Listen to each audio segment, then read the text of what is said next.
Hello there, and welcome to Science for Sleep, where curiosity gets comfortable and the universe takes its time introducing itself, one gentle idea at a time. Tonight, instead of rushing anywhere, we're going to drift together through a thought that sounds simple at first, but grows wider the longer you sit with it, like ripples spreading across a still pond. The idea is this: even though you might be resting in a chair, lying in bed, or leaning against a pillow right now, you are not truly still. Not in the way the universe understands motion. You, and everything around you, are part of a much larger journey, one that has been unfolding for billions of years and will continue long after this moment fades into memory. Before we ease into that story, take a second to notice where you are. Maybe you can hear a distant sound, the hum of a fan, a passing car, or the soft hush of your own breathing. Maybe the room is dim, or maybe a small light glows somewhere nearby. And if you feel like sharing in the quiet way we do here, ask yourself a simple question. Where are you listening from tonight? And what time is it for you in your small personal corner of a very large cosmos? It is a comforting thought in a way, knowing that people scattered across cities, countries, and continents can all be arriving at this same moment together, even though their clocks might disagree. If this slow wander through space and science feels soothing, or if it simply gives your mind a place to rest after a long day, you might consider liking the video or subscribing. It helps this little pocket of calm find others who might enjoy a gentle pause too. But for now, there is nothing you need to do at all. You do not have to remember facts or keep track of details. You can just let the ideas float by, like clouds passing across a wide, quiet sky. So let us begin with something familiar. Look around you, even if only in your imagination. The walls, the floor, the furniture, the ground beneath the building you're in. It all feels solid, steady, dependable. It gives the impression of being rooted in place, as if it has always been here and always will be. And on a human scale, that feeling is mostly true. Mountains take millions of years to wear down. Continents drift at about the speed your fingernails grow. Cities can stand for centuries. Compared to the rhythm of your daily life, the world seems almost frozen. But beneath that sense of stillness, there is motion layered on top of motion, like invisible currents flowing through every level of reality. The Earth is spinning beneath you right now, turning once every 24 hours, even though you do not feel the rotation at all. At the same time, the Earth is circling the Sun, completing a wide, graceful loop once a year. The Sun itself is not sitting quietly in the middle of space either. It is moving, carrying all the planets along with it like a family riding in the back of a long, invisible cosmic train. And that train, in turn, is part of something even larger. Our Sun is just one of hundreds of billions of stars that make up the Milky Way galaxy, a vast, slow-turning structure shaped like a flattened disk with gentle spiral arms. When you look up at the night sky and see that pale, milky band stretching from one horizon to the other, you're seeing the dense, glowing heart of that disk from the inside. It is easy to forget in moments like that you're not an outside observer looking at a distant object. You're inside the galaxy. You're part of it. Now, here is where the question begins to quietly change shape. We often talk about where things are. Where is your house? Where is your city? Where is Earth in the solar system? But we do not often ask where something is going, especially something as enormous as a galaxy. It almost feels like the wrong kind of question, like asking where a mountain is headed. Yet, in the universe, nothing is truly fixed in place. Not stars, not galaxies, not even the space between them. So where is the Milky Way actually going? At first, the answer might sound a little disappointing. If you imagine the galaxy as a kind of ship sailing across a cosmic sea, you might expect a clear direction, a destination, some distant harbour written in the stars. But the reality is more subtle and, in a way, more interesting. The Milky Way's motion is not a straight line toward a single, simple point. It is the result of many overlapping movements, each one influenced by gravity, by the presence of other galaxies, and by the large-scale structure of the universe itself. Let us start small, or at least as small as a galaxy can be. Inside the Milky Way, everything is in orbit around a central region packed with stars, gas, and a supermassive black hole. This black hole, called Sagittarius A star, sits at the core of the galaxy, about 26,000 light-years away from us. It is not pulling the galaxy inward like a cosmic vacuum cleaner, but its mass, combined with the mass of everything else in the centre, helps shape the paths that stars like our Sun follow. Our solar system is moving around this galactic centre at an average speed of about 220 kilometers per second.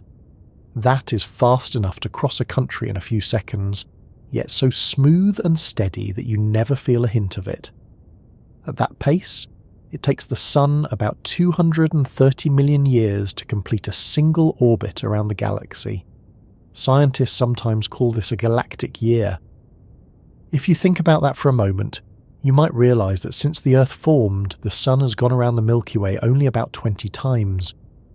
Dinosaurs lived and disappeared in the space of a single galactic lap. As we move along this enormous path, we pass through spiral arms, regions where stars are more densely packed, and where new stars are often being born from clouds of gas and dust. These crossings can subtly change the environment around the solar system over millions of years, possibly influencing things like the number of comets that drift inward from the outer edges of our system. Even here, in what feels like the quiet calm of space, there is a kind of slow, patient weather. But this is only one layer of the journey. While the Sun and its planets circle the centre of the Milky Way, the entire galaxy is also moving through a larger neighbourhood known as the local group. This is a small collection of more than 50 galaxies bound together by gravity, with the Milky Way and the Andromeda galaxy as its two largest members.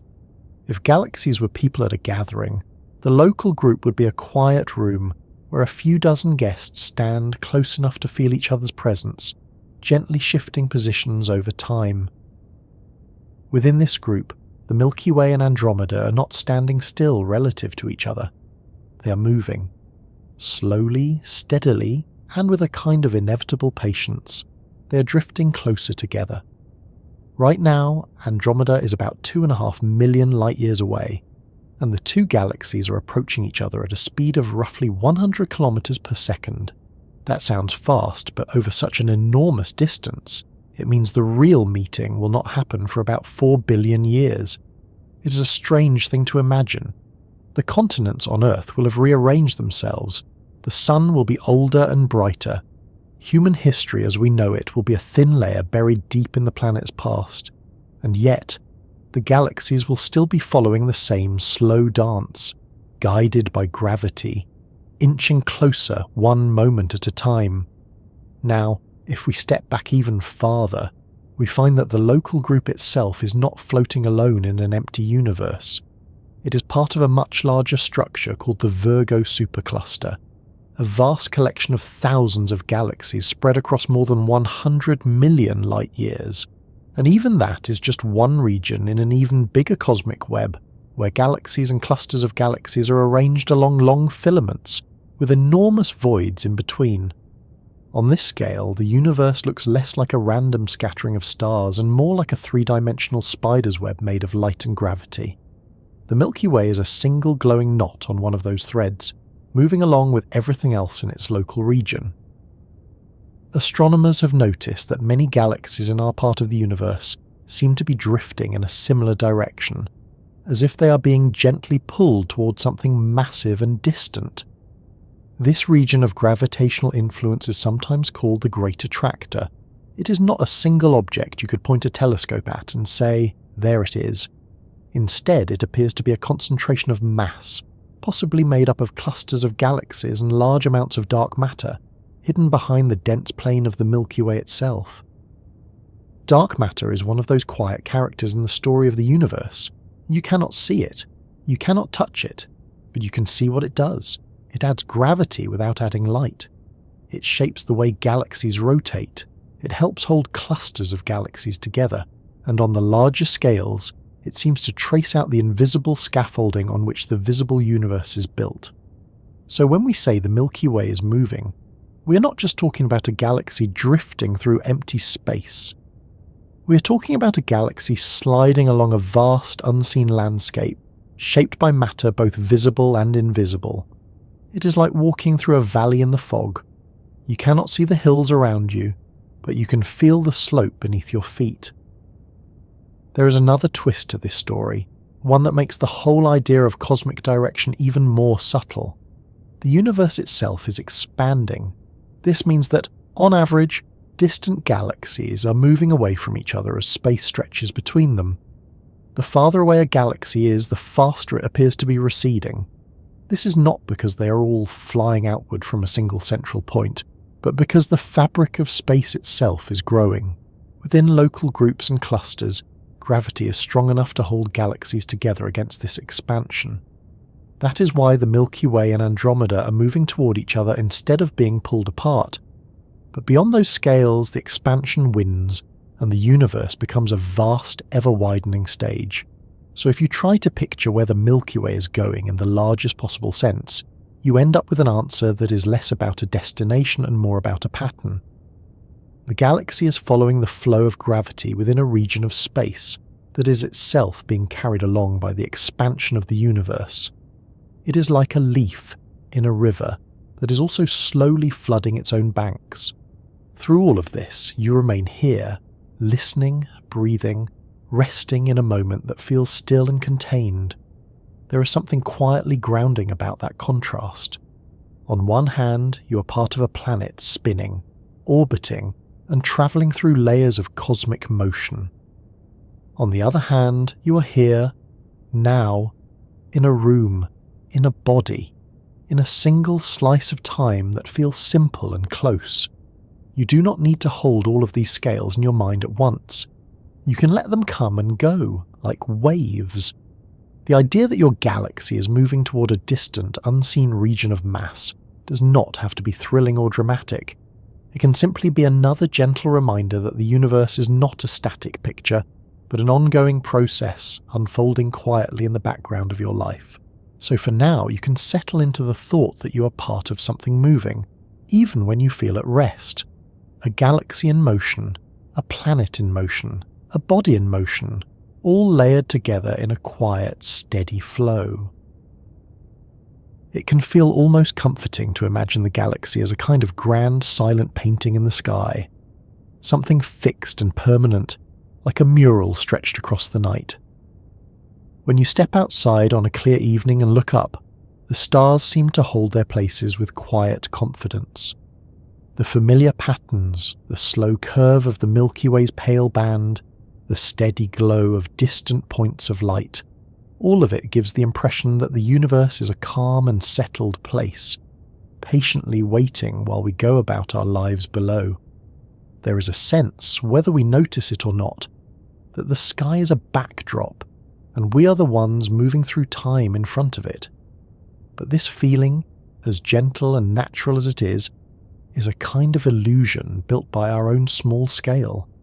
The galaxy does not sit still. It never has. It never will. What you're really looking at when you look up is not a frozen picture, but a slow, deep current of motion so vast and steady that it takes millions of years to reveal itself. It might help to start with something closer to home, something you can almost feel if you pause for a moment. Even though you are likely resting right now, perhaps lying down or sitting quietly, you are moving. The earth beneath you is turning, completing a full spin once every day. At the equator, that spin carries the ground at about 1,600 kilometers per hour. That is faster than most airplanes fly. And yet, because everything around you is moving at the same speed, you feel none of it. There is no wind rushing past, no sense of motion in your muscles. The movement is shared, so it becomes invisible. At the same time, the Earth is travelling around the Sun, tracing a wide circle through space at roughly 100,000 kilometers per hour. Again, you do not feel this. because the air, the oceans, and even the light bouncing around the room with you are all coming along for the ride. Motion, when it's smooth and steady, can disappear into the background of experience. Now take one more step outward. The sun, which feels like the stable centre of our little planetary family, is also in motion. It is not anchored in some fixed spot in space. It is orbiting the centre of the Milky Way galaxy, carrying all of its planets along with it like quiet passengers. That journey is not quick. The path is so wide that it takes the sun more than 200 million years to complete a single loop. The last time the sun was in this same region of the galaxy, the Earth looked very different. The continents were arranged in unfamiliar shapes. The air held different life.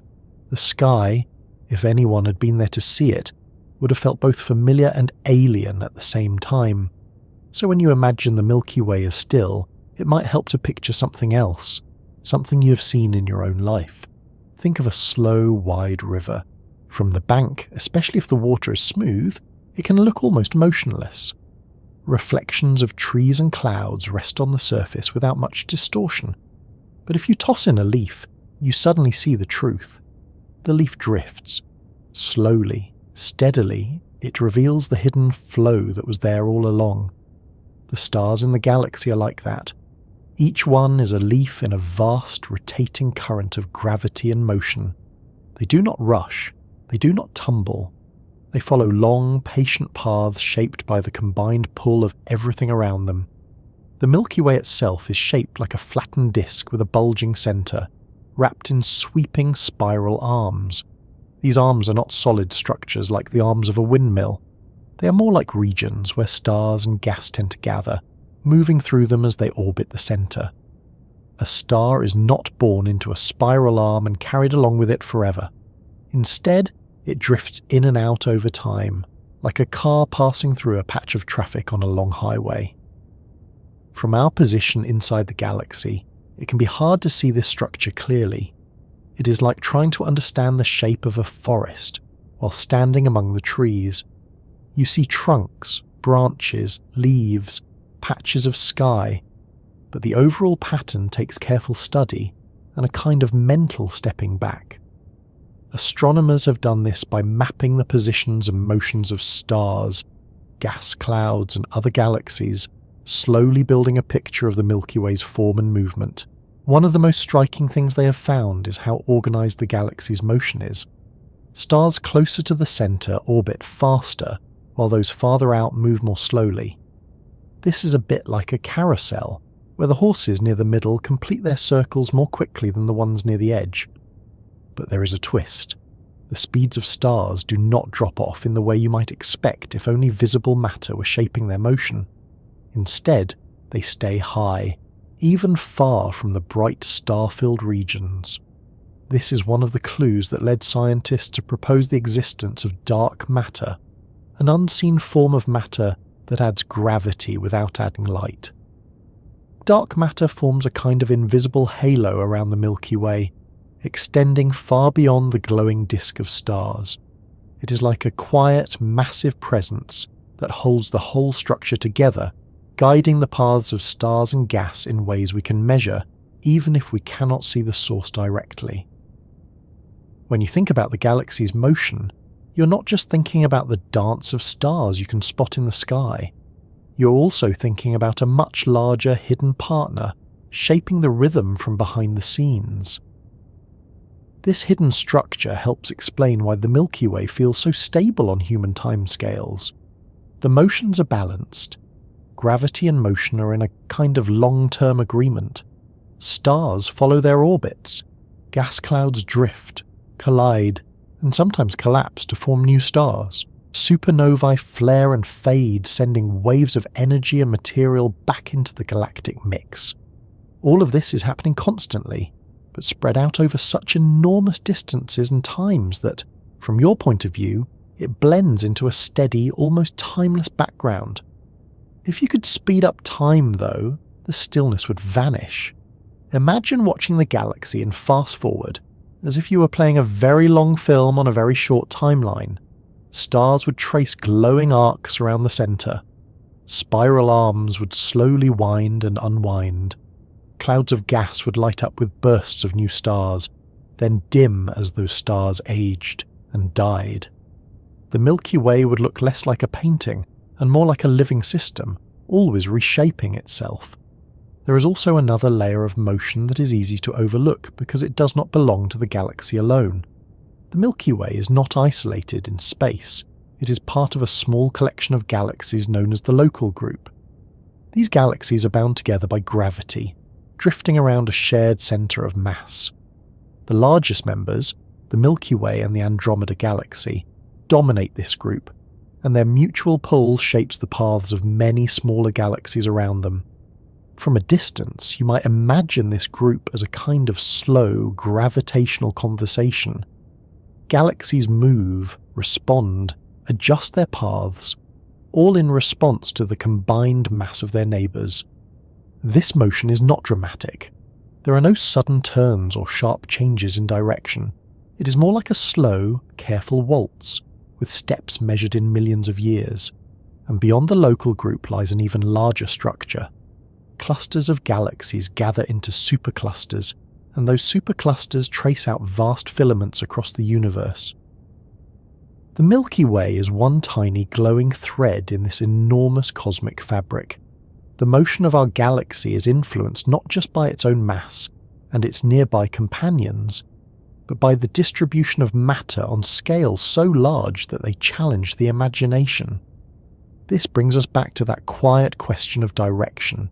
If the Milky Way is always moving, always part of these overlapping flows, where is it actually headed? The honest answer is that there is no simple arrow you can draw on a map of the universe and say, there, that is the way. The motion is more like being carried along by a set of gentle currents that shift and blend over time. Astronomers have measured the motion of the Milky Way relative to the cosmic background, the faint afterglow of the early universe that fills all of space. They find that our galaxy is moving at hundreds of kilometers per second in a particular direction, toward a region of space that seems to hold a great deal of mass. This motion is not just ours. Many galaxies in our region of the universe share a similar drift, as if they are all being drawn along the same invisible slope. The idea that space itself can have a kind of landscape shaped by the distribution of mass and energy is one of the more subtle and beautiful insights of modern cosmology. You do not have to picture it as hills and valleys in a literal sense. Instead, you can think of it as a pattern of influence. Where there is more mass, there is more gravity. Where there is more gravity, paths curve, motions change, and the flow of galaxies gently bends. Through all of this, the expansion of the universe adds another layer of motion. On the larger scales, space itself is stretching, increasing the distances between faraway galaxies. This does not pull the Milky Way apart because the gravity holding it together is much stronger than the effect of cosmic expansion on these small scales. But it does shape the broader stage on which the galaxy's journey takes place. It can be strangely calming to sit with this idea. You are part of a system that is in motion on every level, from the turning of the Earth to the drifting of the galaxy to the stretching of the universe itself.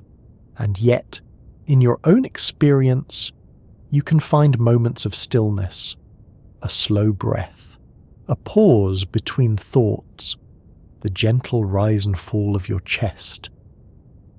These two realities do not cancel each other out. They exist together. The universe can be in constant motion, and you can still find rest within it. In fact, the motion can make the rest feel more meaningful, like a quiet eddy in the middle of a flowing river. Sometimes, when people first learn about these layers of movement, it can feel a little unsettling. The idea that there is no fixed point, no absolute stillness, can make the world seem less solid. But there is another way to look at it. The steadiness you feel in your daily life does not come from being anchored to a motionless universe. It comes from being part of a system where motion is shared, balanced, and predictable on the scales that matter to you. Your chair does not slide away from you because it is bound to the earth by gravity and friction. The air does not rush past you because it is moving along with the planet.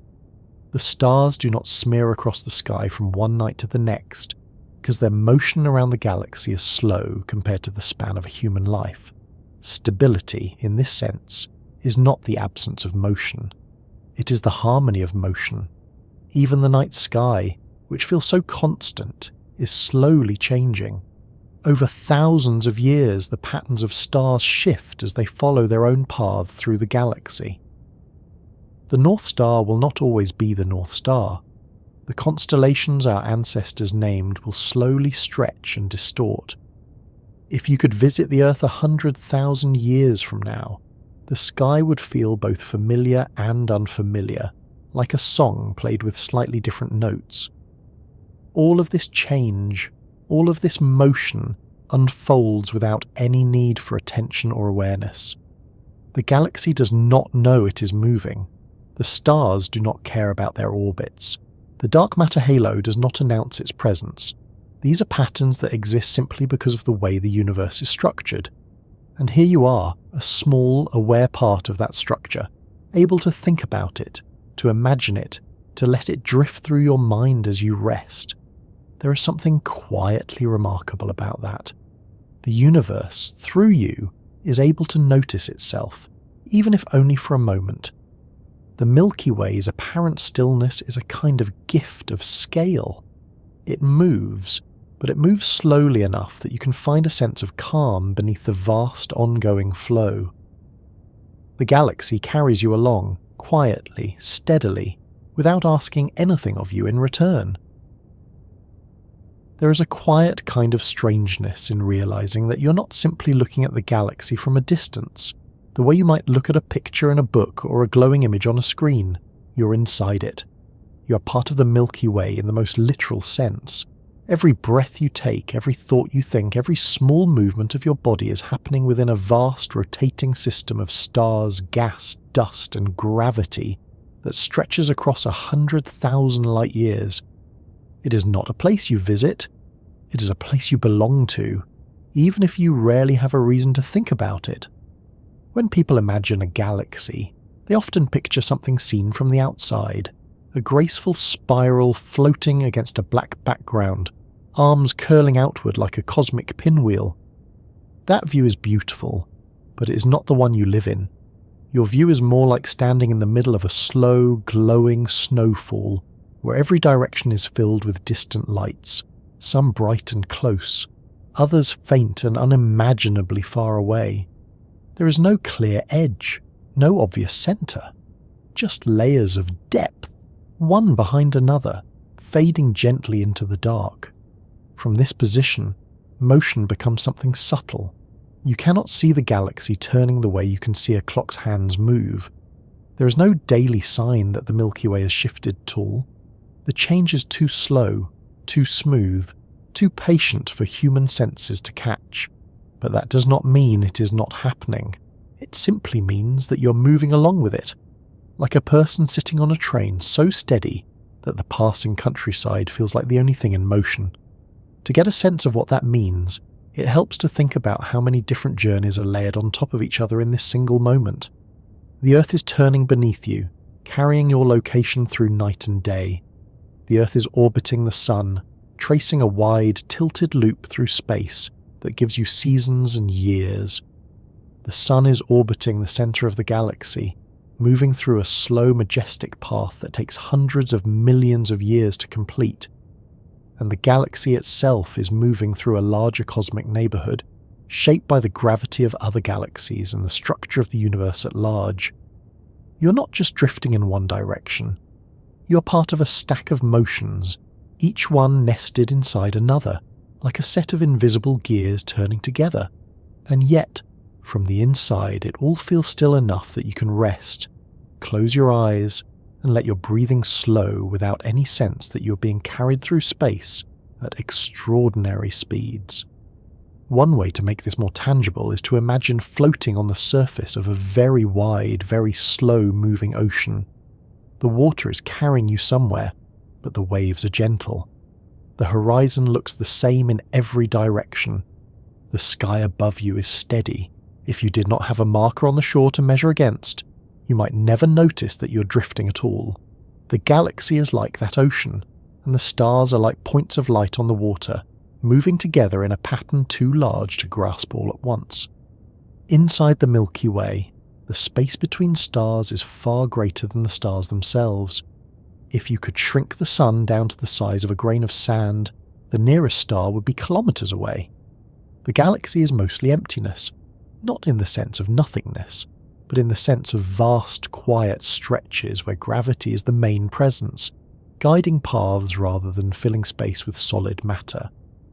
This emptiness is what allows stars and systems to move without constant collisions, to follow long, smooth orbits around the galactic centre. The sun's own path is not a perfect circle. It is more like a gentle, stretched loop, slightly closer to the centre at some points, slightly farther away at others. Over time, it also bobs up and down relative to the flat plane of the galaxy's disk, like a slow cosmic wave. This vertical motion takes tens of millions of years to complete a single rise and fall, carrying the solar system above and below the dense star-filled mid-plane of the Milky Way. As the sun moves along this path, it passes through regions of the galaxy that are more crowded with stars and gas, and regions that are quieter and more sparse. These changes are subtle on the scale of a human lifetime, but over geological time, they may influence the environment of the solar system in small ways. Some scientists have wondered whether passing through denser regions could increase the number of comets nudged toward the inner solar system, or whether changes in the surrounding radiation environment could leave faint signatures in the history of life on Earth. These are difficult ideas to test, but they add another layer of connection between the galaxy's motion and the story of a single planet. The stars around you are not all moving in the same direction at the same speed. Each one has its own orbit shaped by its distance from the centre and the gravitational influences of nearby stars, gas clouds, and the dark matter halo that surrounds the galaxy. Over time, these individual paths slowly mix and spread out, a process astronomers call dynamical heating. The result is that the disk of the Milky Way is not a perfectly flat, orderly structure, but a thick, gently stirred system where stars can wander away from their birthplaces. This wandering means that the Sun is not currently surrounded by the same neighbours it had when it was born. About 4.5 billion years ago, the Sun formed in a cluster of other young stars, all emerging from the same cloud of gas and dust. Over time, that cluster dispersed, its members drifting away along their own galactic paths. Today, those sibling stars are scattered across the Milky Way, most of them unrecognisable among the hundreds of billions of other suns.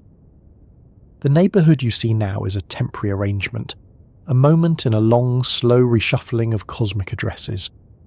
When you look at the night sky, the light reaching your eyes is also part of this drifting story. Some of the stars you see are close enough that their light left them just a few years ago. Others are so distant that their light began its journey before human civilization existed. In a very real sense, you are looking through time as well as space, catching glimpses of where stars were, not where they are now. As the galaxy moves, those points of light are also shifting, even if the change is too small for you to notice from one night to the next. There is something quietly humbling about this. The sky that feels so constant, so reliable, is actually a moving record of the past layered with ongoing motion. The familiar patterns of stars are like footprints in soft sand, slowly changing shape as the long tide of galactic time washes over them. Beyond the stars themselves, there are vast clouds of gas and dust drifting through the Milky Way. These clouds are the raw material for new stars and planets, and they are anything but still. They swirl, stretch, compress, and collide under the influence of gravity and the shock waves from exploding stars. When a massive star reaches the end of its life and goes supernova, it sends a shell of energy racing outward, stirring the surrounding material like a spoon in a quiet cup of tea. These disturbances can trigger the collapse of nearby clouds, starting the process of star formation all over again. So even as the galaxy as a whole follows its long, steady path, its interior is full of smaller, more local motions. It is a layered system, where calm, large-scale rotation, coexists with pockets of energetic change. From your position, it can be comforting to think of the Milky Way not as a rigid structure, but as a living environment, one that is always renewing itself in slow, patient cycles. Another subtle way the galaxy refuses to sit still is in how it interacts with its smaller companions. The Milky Way is surrounded by dozens of dwarf galaxies, many of them faint and difficult to see, that orbit it like tiny satellites. Some of these are in the process of being pulled apart by the Milky Way's gravity, their stars stretched into long, thin streams that wrap around the galaxy like delicate ribbons. These stellar streams are evidence of past encounters, quiet reminders that the Milky Way has grown, in part by absorbing smaller systems over billions of years. This process of galactic growth is still ongoing. The galaxy is not a finished product. It is more like a story that keeps adding new chapters, written in the language of gravity and motion. Every small galaxy that drifts too close becomes part of the Milky Way's extended family. Its stars joining the slow rotation around the centre, its gas perhaps contributing to future generations of suns. Even the centre of the Milky Way, which might seem like the most stable, anchored part of the system, is a place of constant activity. The region around the supermassive black hole is crowded with stars moving at extraordinary speeds, tracing tight, fast orbits in a strong gravitational field. Clouds of gas spiral inward, sometimes heating up and glowing as they fall closer to the dark core. From a distance, this activity blends into a steady glow, but up close, it is a dynamic, restless environment. All of this motion is guided by gravity, but gravity itself is not a simple static force. According to modern physics, it is a reflection of how mass and energy shape the fabric of space and time. The Milky Way's movement is not just a matter of objects sliding through a fixed stage. The stage itself is part of the interaction, curving and stretching in response to the galaxy's mass. This adds another layer of subtlety to the idea of drifting. The galaxy is not only moving within space, it is in a sense participating in shaping the space through which it moves. If that idea feels a little abstract, you can bring it back to something more familiar. Think about lying on a soft mattress. When you lie down, the mattress dips under your weight. If you roll to one side, the shape of the surface changes with you. You're not just moving across the mattress, you are changing it as you move. In a very loose way, that is how massive objects like galaxies interact with the fabric of the universe. While all of this is happening, your own experience of motion remains gentle and contained. Your inner sense of time is likely tied to much smaller rhythms. The pace of your breathing, the beating of your heart, the rise and fall of thoughts as they drift in and out of your awareness. These emotions you can feel, and they exist alongside the ones you cannot. There is something quietly reassuring about that contrast. The galaxy can be in constant, complex motion, influenced by forces that stretch across millions of light years, and you can still find a moment of calm within it. The vastness does not demand that you keep up. It does not rush you. It simply continues at its own unhurried pace. As you sit with the idea of drifting inside a galaxy that refuses to sit still, you might notice how it changes the way you think about direction. On Earth, direction feels clear and practical. Left, right, north, south, up, down. These are useful for finding your way through a room or across a city. In the galaxy, direction becomes more of a pattern than a point. The Milky Way's motion is not aimed at a single destination. It is shaped by relationships, by the presence of other galaxies, by the invisible pull of dark matter, by the expansion of the universe itself. So instead of thinking about where the galaxy is going, you can think about how it is moving. It is rotating around its center. It is drifting with its neighbors through a larger cosmic region. It is being gently carried along by the overall flow of an expanding universe. Each of these motions is real, measurable and meaningful in its own way, even if none of them lead to a simple final answer. There is a quiet kind of beauty in that, a sense that the universe is not a straight line with a clear beginning and end, but a set of ongoing processes, layered and interconnected. The Milky Way is not on a journey toward a finish line. It is participating in a long, unfolding pattern, one that has been in motion since the earliest days of the cosmos. You are part of that pattern, not as a passenger who needs to steer or decide the route, but as a small, aware presence within it. You can observe, imagine, and wonder, even as the larger motions continue without needing your attention. You can let the sense of gentle motion linger, like the feeling of being carried on a slow, steady current. The galaxy does not sit still, but it does not hurry either. There is a small, almost playful question hiding inside this idea of motion that can be surprisingly hard to answer. How fast are you moving right now? Not how fast you could move if you stood up and walked across the room, or how fast a car might carry you down a road, but how fast you, exactly as you are in this moment, are travelling through the universe. If you were to ask someone on the street, they might glance down, notice that their feet are still, and say something like, "I'm not moving at all." And on a human scale, that answer makes perfect sense. You might be lying down, sitting quietly, or standing in one place, and from your point of view, nothing about your position seems to be changing. The walls stay where they are, the floor stays under you, the ceiling stays overhead. There is no breeze rushing past, no blur at the edges of your vision. But the universe has a very different idea of what it means to be still.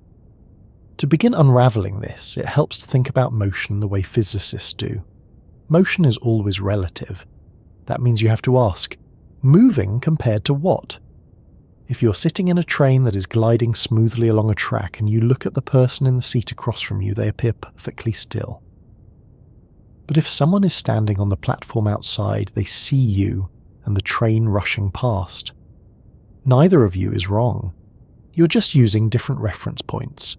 The same idea applies to your place in the universe. Compared to the chair, bed, or floor you're resting on, you're still. Compared to the centre of the Earth, you are moving. Compared to the Sun, you're moving in a different way. Compared to the centre of the galaxy, you're moving faster still. And compared to the faint background glow of the early universe, you are moving in a way that begins to sound almost unbelievable. Let us start with the most immediate layer of motion, the one happening right beneath you. The Earth is rotating once every 24 hours. That means that if you're standing on the equator, you are being carried around in a wide circle at about 1,670 kilometers per hour.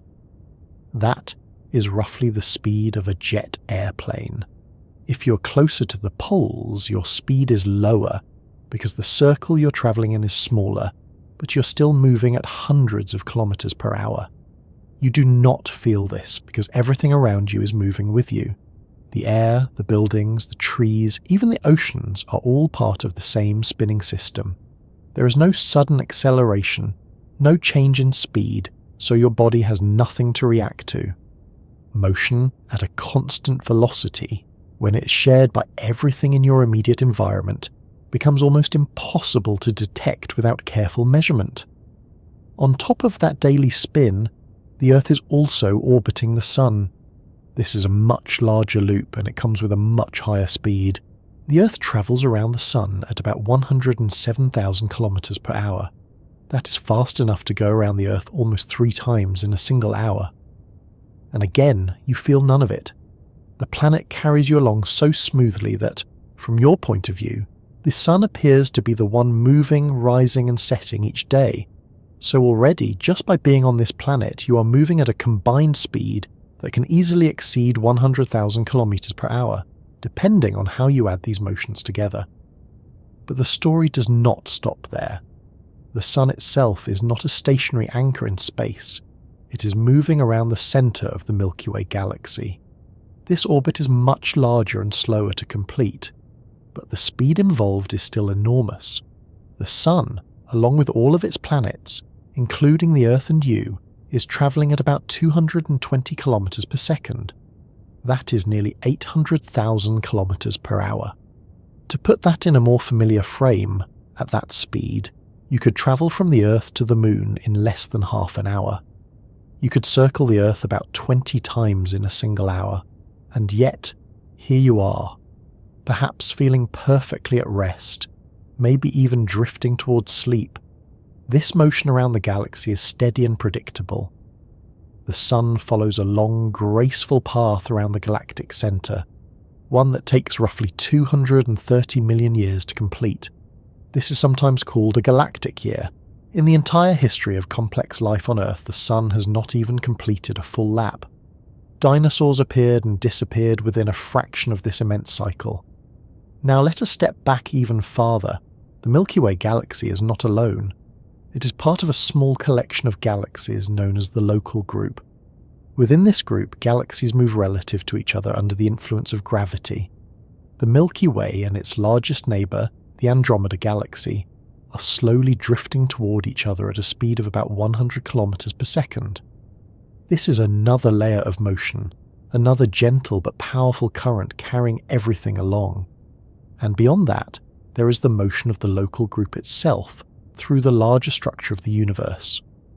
Astronomers have measured the movement of our galaxy relative to the faint background radiation left over from the early universe, often called the cosmic microwave background. This radiation fills all of space and provides a kind of universal reference frame, a cosmic rest point you can compare motion against.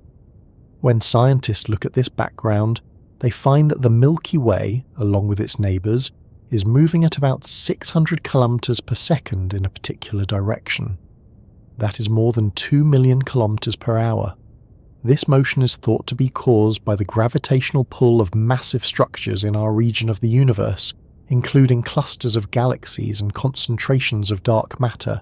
So if you try to add up all of these layers, the Earth's spin, the Earth's orbit, the Sun's orbit around the galaxy, and the galaxy's motion through the cosmic background, you arrive at a picture where you right now are moving through space at speeds that can easily reach millions of kilometers per hour, depending on how you define your reference point. And yet, the experience of this motion is, for most of us, completely absent. There is something almost magical about that. You are part of an incredibly fast, complex, multi-layered journey, and your nervous system treats it as if nothing is happening at all. This is not because your body is failing to notice something important. It is because, from the perspective of your senses, the motion does not matter. What matters are changes, sudden shifts, accelerations, forces that push or pull on you in a way you can feel. This is why you notice when a car speeds up, slows down, or turns sharply, but you do not notice when it cruises at a steady speed on a smooth highway. It is also why you can fall asleep on a plane that is travelling at nearly 900 kilometers per hour, as long as the ride is smooth. Constant motion becomes part of the background. It fades into the assumptions your brain makes about the world. There is a deeper idea here that connects to how we experience time and space in general. Your senses are tuned to what changes in ways that matter for survival on a human scale. A sudden sound might signal danger. A shift in light might mean night is falling. A change in temperature might mean you need to seek shelter. The slow, steady motion of a planet or a galaxy does not carry immediate consequences for your daily life, so your brain does not give it much attention.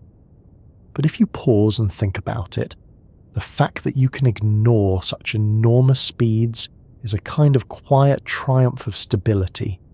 It means that the systems you are part of, the Earth, the solar system, the galaxy, are all moving in ways that are balanced and predictable. They are not tumbling chaotically through space. They are following paths shaped by gravity and the structure of the universe, paths that have remained stable for billions of years. This stability is what allows life to exist at all. If the Earth's orbit were wildly irregular, the climate could swing between extremes too fast for ecosystems to adapt. If the galaxy were a violent, unstable place, stars and planets might be constantly disrupted by close encounters.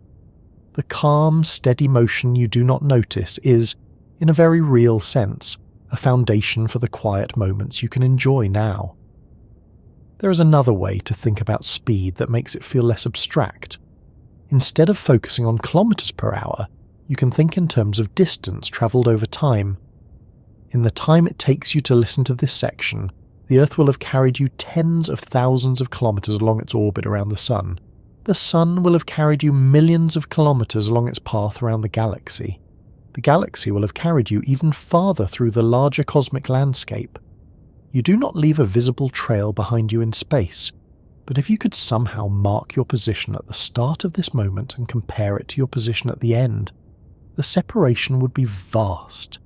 The universe, in that sense, is always giving you a new address, even if you never notice the change.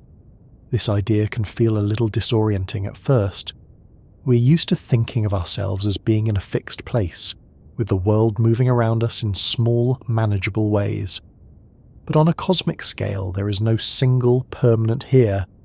There are only relationships between things, distances that change over time, and patterns of motion that unfold across enormous spans. If you let that idea sit for a moment, it can also feel strangely freeing. You're not anchored to a single point in an endless, empty void. You're part of a moving system, a flow of matter and energy that connects you to stars, galaxies, and the larger structure of the universe. Your speed, however large it sounds in numbers, is not something you have to manage or control. It is simply part of the shared journey. There is also something gentle about the fact that, despite all this speed, the universe does not rush. The distances are so vast that even moving at hundreds of kilometers per second, galaxies take billions of years to meet. The Milky Way and Andromeda are approaching each other, but their eventual encounter is so far in the future that it exists more as a story for distant generations of stars than as an event with any urgency.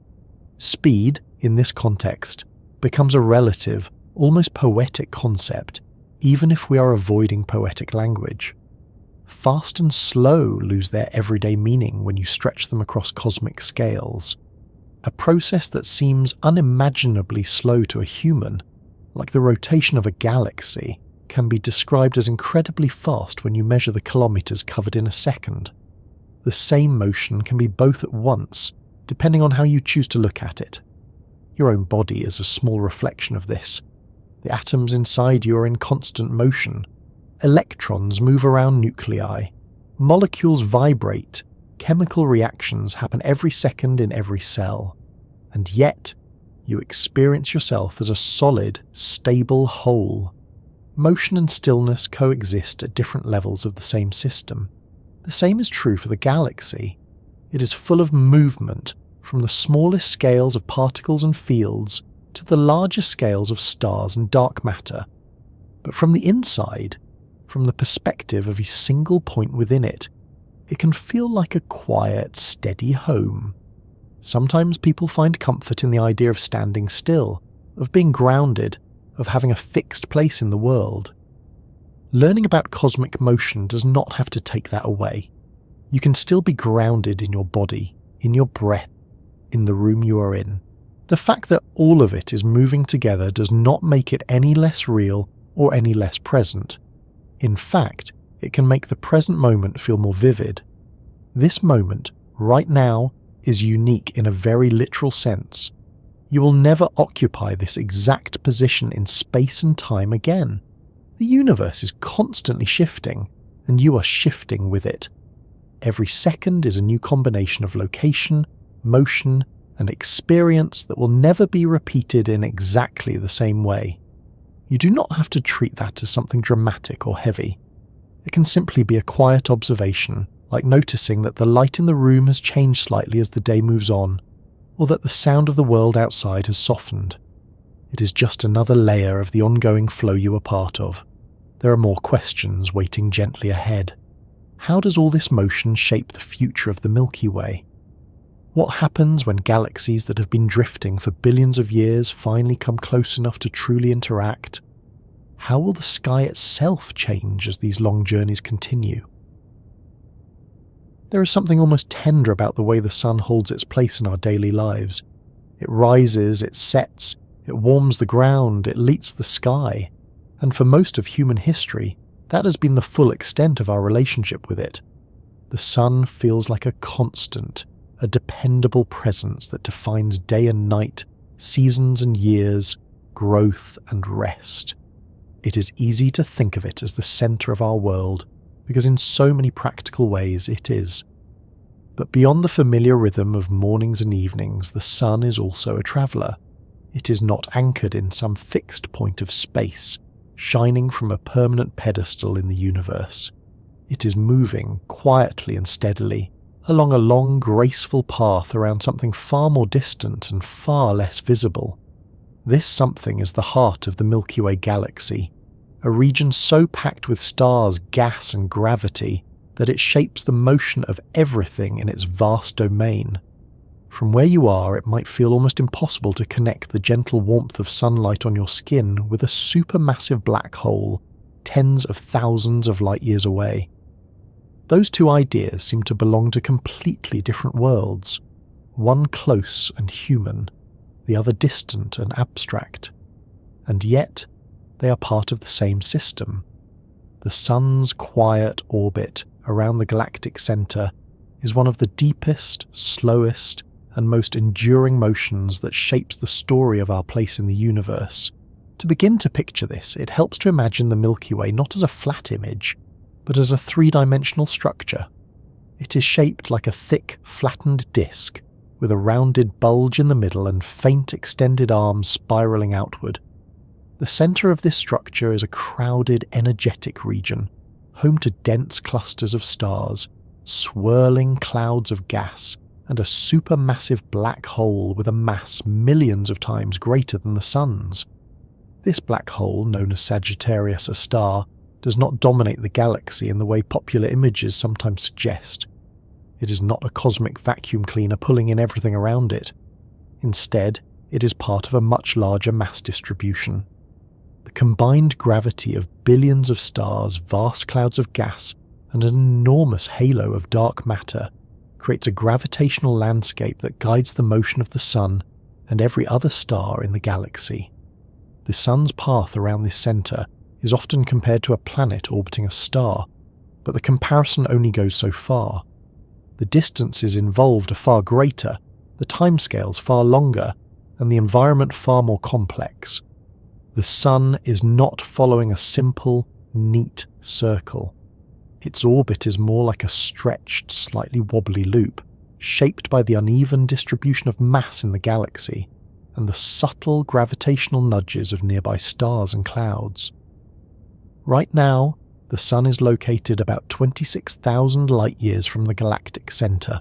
That means that if you could somehow travel at the speed of a light, it would take you 26,000 years to go from here to the middle of the Milky Way. Even at the incredible speed the Sun itself is moving, around 220 kilometers per second, the journey would take hundreds of millions of years. This immense distance is part of what makes the Sun's orbit feel so quiet and so distant from everyday experience. On a human timescale, nothing about this motion seems to change. The night sky looks the same from year to year, aside from the slow, subtle shift of the seasons. The stars rise and set in familiar patterns. There is no sense that you are slowly circling an unseen faraway centre. But if you stretch your imagination across deep time, the picture becomes more dynamic. Over the course of a single galactic year, which lasts about 230 million Earth years, the Sun completes one full loop around the centre. In that time, continents drift across the face of the Earth. Mountain ranges rise and erode. Entire species appear and vanish. The Sun's orbit is a kind of slow, steady clock, marking the passage of cosmic eras rather than human ones. As the Sun moves along this path, it does not stay at a constant distance from the galactic centre. Its orbit carries it slightly closer at some points and slightly farther away at others. It also moves up and down relative to the flat plane of the galaxy's disk. This vertical motion is like a gentle bobbing, taking the Sun above and below the denser midplane over tens of millions of years. When the Sun is closer to this midplane, it passes through regions where stars and gas are more densely packed. When it is farther away, it moves through quieter, more sparsely populated parts of the galaxy. These changes are subtle and slow, but they add texture to the sun's long journey, like variations in scenery along a very long road. Some scientists have wondered whether these shifts might have small effects on the solar system over geological timescales. For example, passing through denser regions of the galaxy could increase the likelihood of nearby stars or gas clouds gently disturbing the distant outer regions of the solar system where comets and icy bodies reside. These disturbances might send some of those objects drifting inward, occasionally crossing Earth's path. The idea is not settled, and the evidence is difficult to gather, but it highlights how the Sun's galactic environment could be connected in subtle ways to the history of our planet. Another layer of the Sun's orbit involves the way it moves relative to the spiral arms of the Milky Way. These arms are not rigid structures that rotate like solid spokes. Instead, they are more like patterns, regions where stars and gas tend to pile up as they move around the galaxy. The Sun does not stay within a single arm for its entire journey. Over time, it drifts in and out of these regions, sometimes travelling through more crowded stellar neighbourhoods, sometimes through quieter inter-arm spaces. These passages through spiral arms can be compared to driving through a city and then out into open countryside, except the city is made of stars and glowing clouds of gas, and the countryside is still filled with stars, just fewer of them. The change is not dramatic from one moment to the next, but over millions of years, it shapes the broader context of the Sun's environment. Despite all this motion, the Sun's orbit is remarkably stable. It does not spiral rapidly inward or drift outward toward the edge of the galaxy. This stability is another quiet gift of the Milky Way structure, particularly the influence of the dark matter halo that surrounds it. Dark matter, though invisible, adds a large amount of mass to the galaxy, helping to keep stars like the Sun in balanced, long-lasting orbits.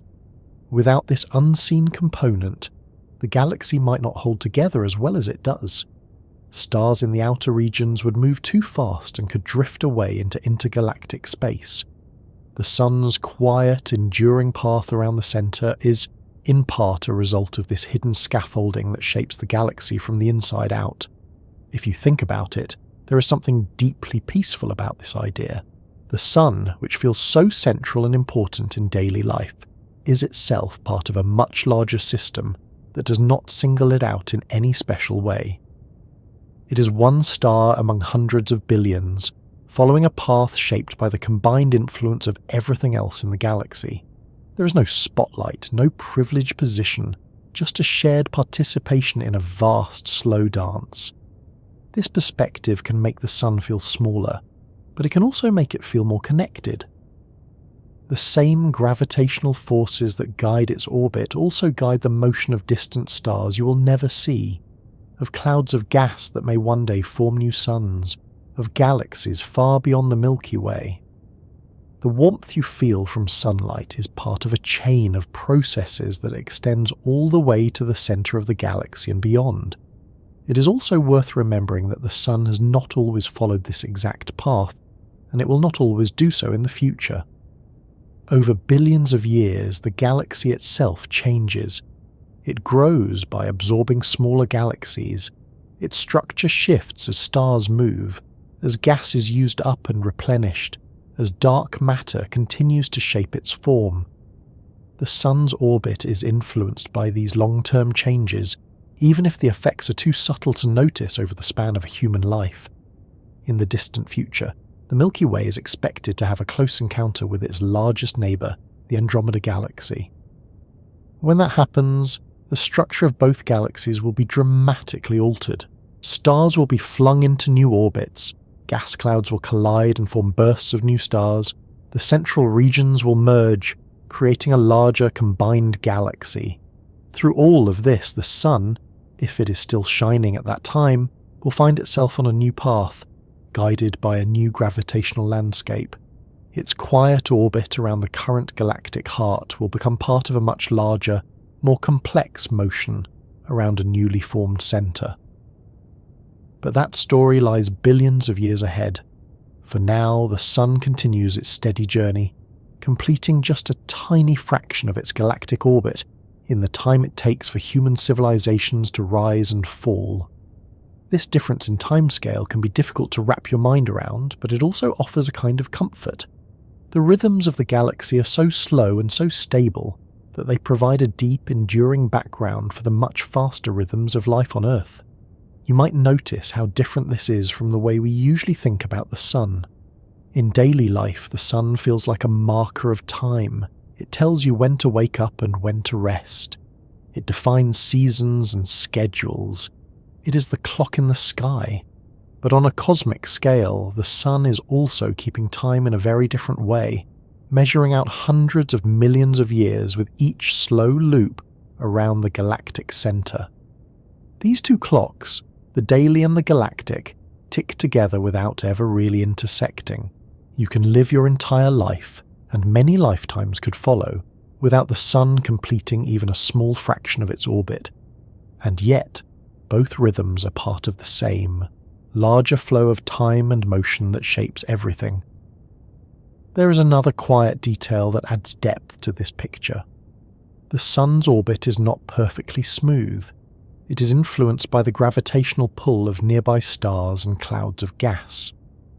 Over very long periods, these small interactions can change the shape of its path, nudging it slightly inward or outward, tilting its orbit, or altering its vertical motion.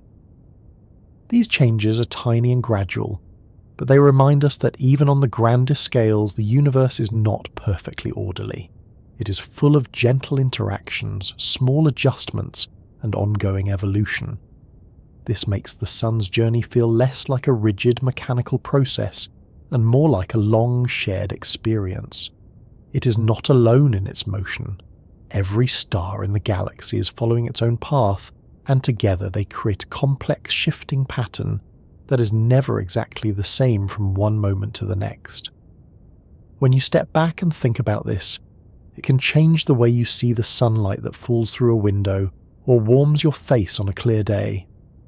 That light began its journey at the surface of the Sun, travelled across 93 million miles of space, and reached you in just over 8 minutes.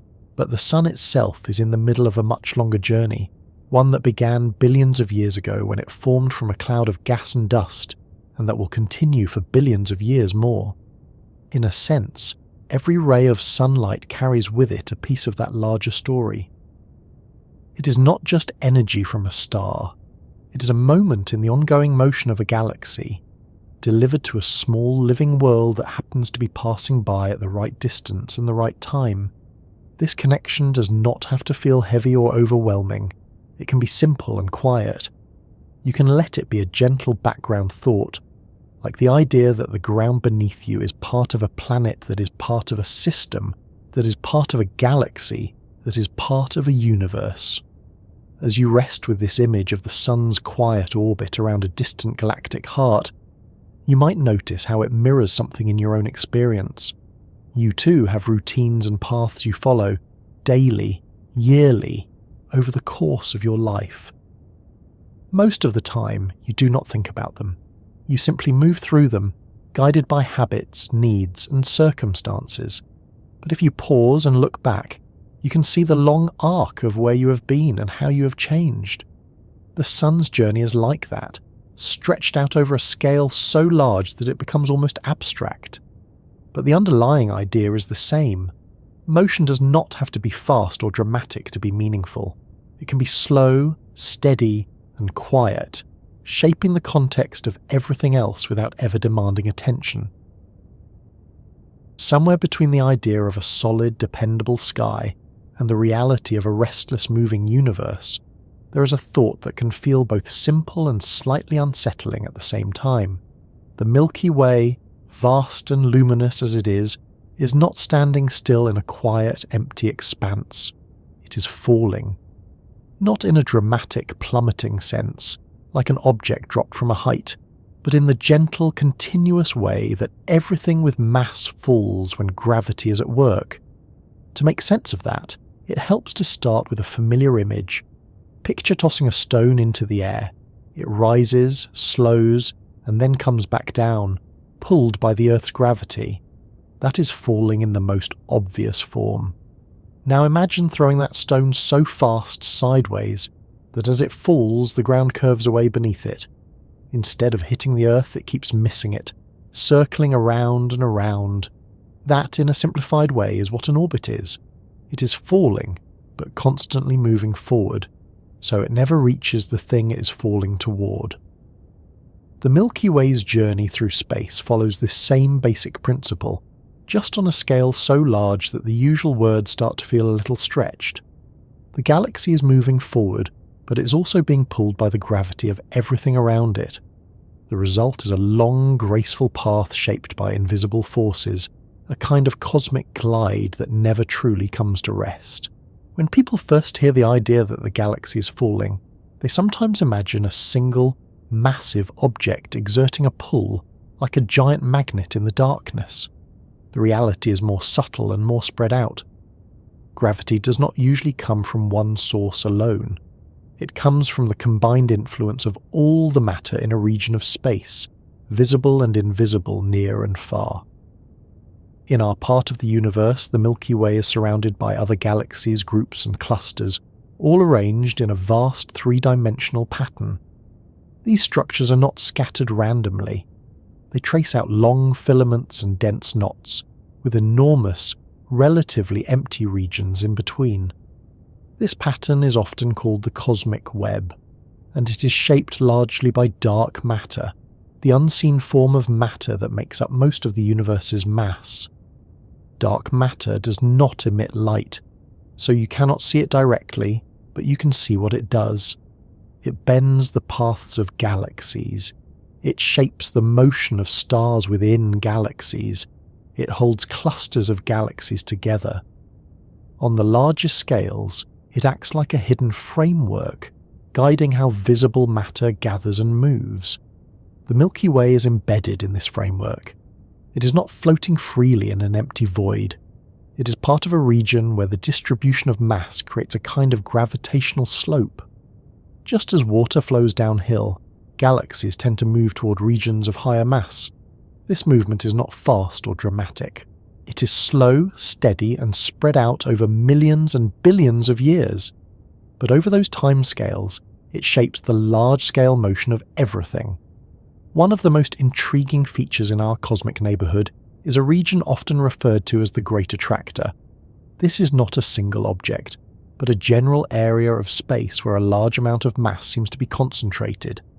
The Milky Way and many other nearby galaxies appear to be moving in its general direction, as if drawn by a gentle but persistent pull. The Great Attractor lies behind a dense part of the Milky Way itself, making it difficult to observe directly.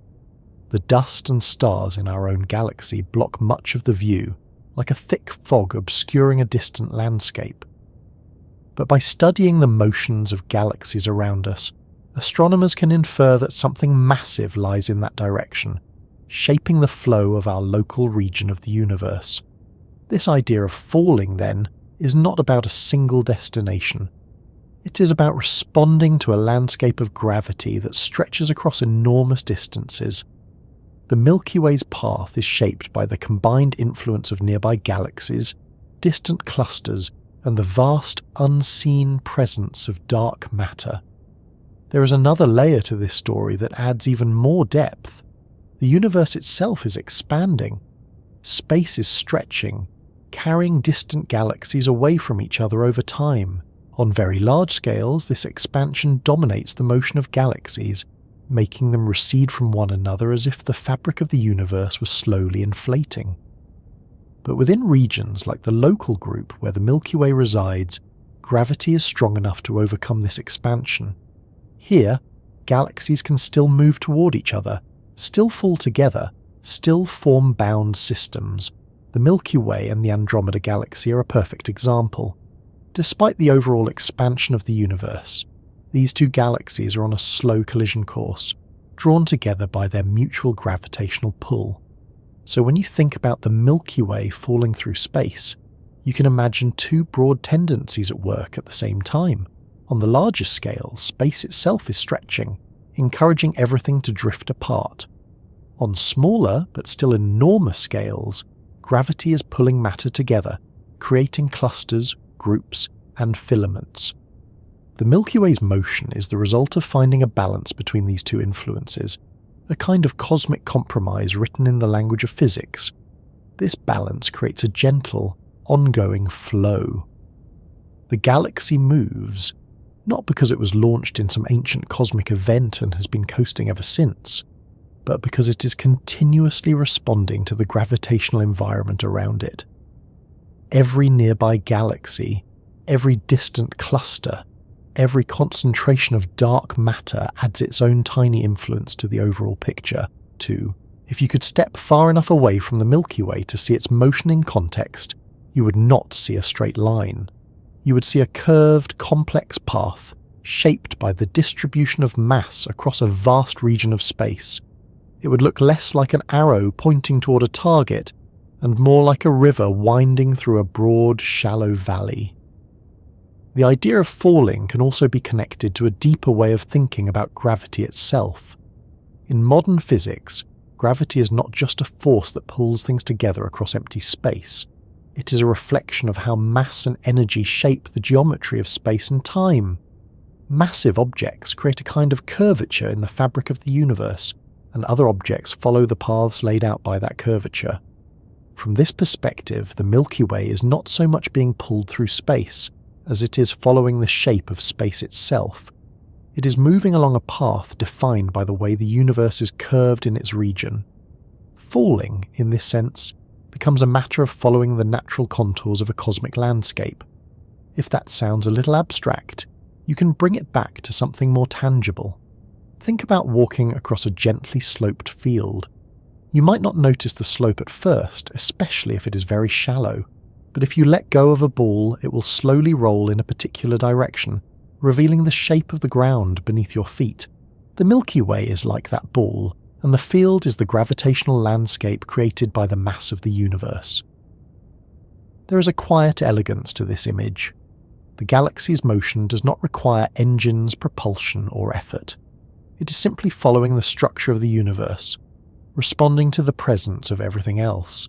It is a kind of participation rather than a journey with a chosen destination. This can change the way you think about direction on a cosmic scale. On Earth, direction is something you choose. You decide where to walk, which road to take, which way to turn.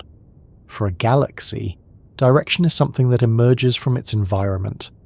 The distribution of mass around it creates a set of possibilities, and the galaxy's motion is a response to those possibilities. There is also a humbling aspect to this. The Milky Way is enormous, containing hundreds of billions of stars and an even greater number of planets, yet it is still just one participant in a much larger system. Its motion is influenced by structures so vast that the galaxy itself becomes a small part of a bigger picture. At the same time, there is something deeply connecting about it. The same gravity that shapes the motion of the Milky Way also shapes the motion of the Sun, the Earth, and even you. When you feel the pull that keeps you on the ground, you're experiencing the same fundamental interaction that guides galaxies through the cosmic web. The scale is different, but the principle is the same. This connection can make the idea of falling through space feel less distant and more personal. You're part of a chain of influences that stretches from the smallest scales of everyday life to the largest structures in the universe. The ground beneath you is part of a planet that is part of a solar system, that is part of a galaxy that is part of a vast interconnected cosmic pattern. Another way to think about the Milky Way's motion is in terms of momentum. The galaxy formed from a region of the early universe that had its own small motions and irregularities. Over time, these initial conditions were amplified by gravity, leading to the formation of galaxies, clusters, and larger structures. The Milky Way's current motion is, in part, a continuation of that very ancient story, a trace of how matter began to move and clump together in the first moments after the universe came into being.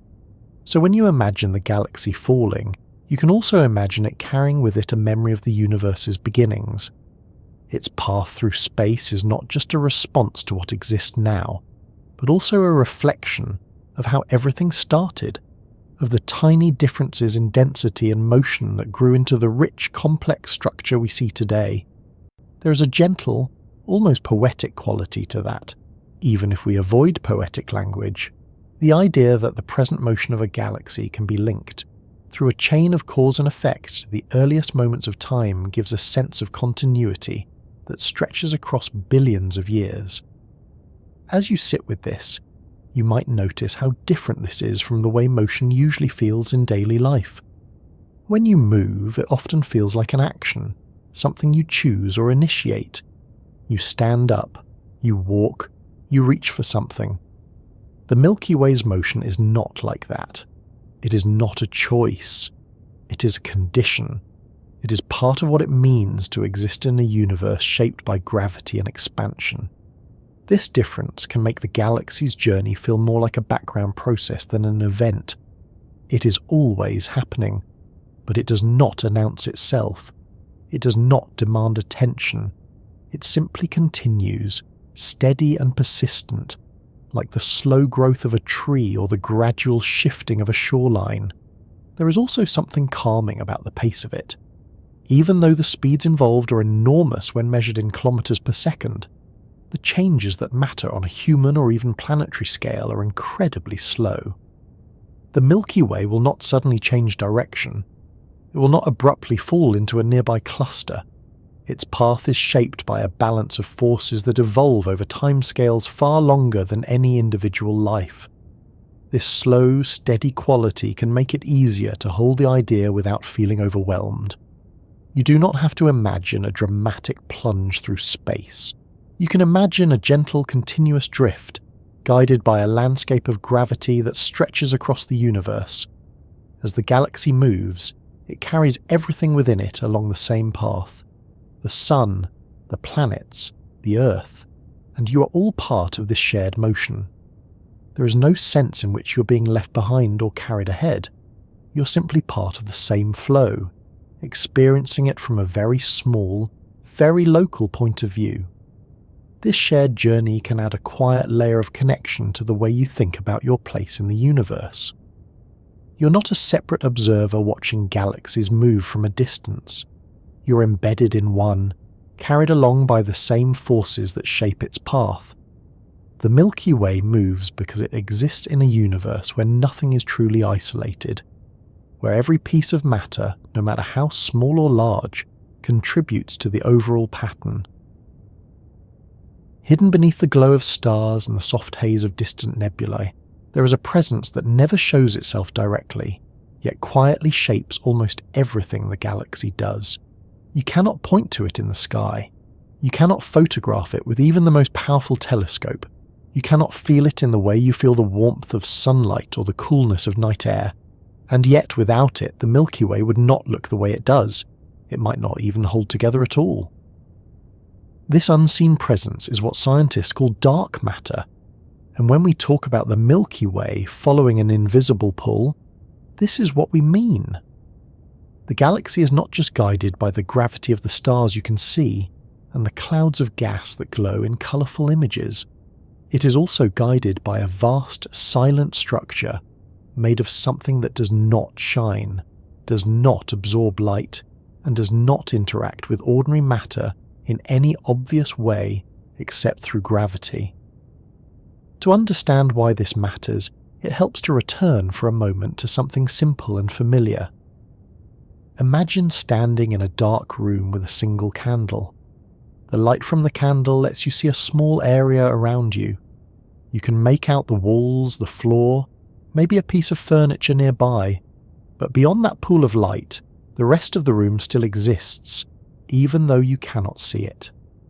If you were to walk forward and bump into a table hidden in the darkness, you would quickly realize that what you can see is not the whole story. For a long time, astronomers thought the light of stars and galaxies told them most of what they needed to know about the universe. They mapped where stars were, how bright they were, how they moved, and they used those observations to calculate how much mass must be present to create the gravity they were seeing. But as their measurements became more precise, something strange began to appear. The visible matter did not seem to be enough. One of the clearest clues came from studying how stars move within galaxies. If you imagine a galaxy as a giant spinning system, you might expect stars closer to the centre, where most of the mass appears to be, to move faster, and stars farther out to move more slowly, the way planets in the solar system do. Mercury, for example, moves faster around the Sun than Neptune does, because it is closer and feels a stronger pull. When astronomers measured the speeds of stars in the outer regions of galaxies, including the Milky Way, they found something unexpected.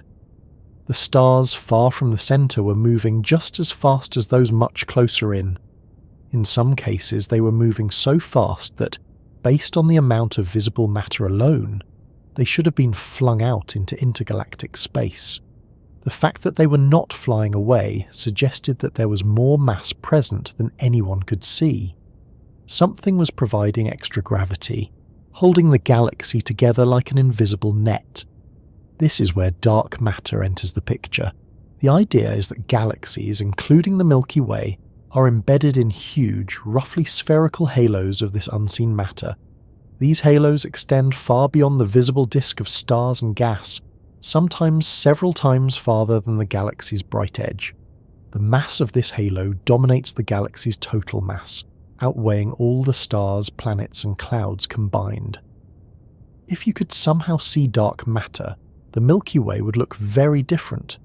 Instead of a bright, thin disk floating in empty space, you would see a vast, dim, almost ghostly sphere surrounding it, shaping the paths of stars and the flow of gas from far beyond the regions where light can reach.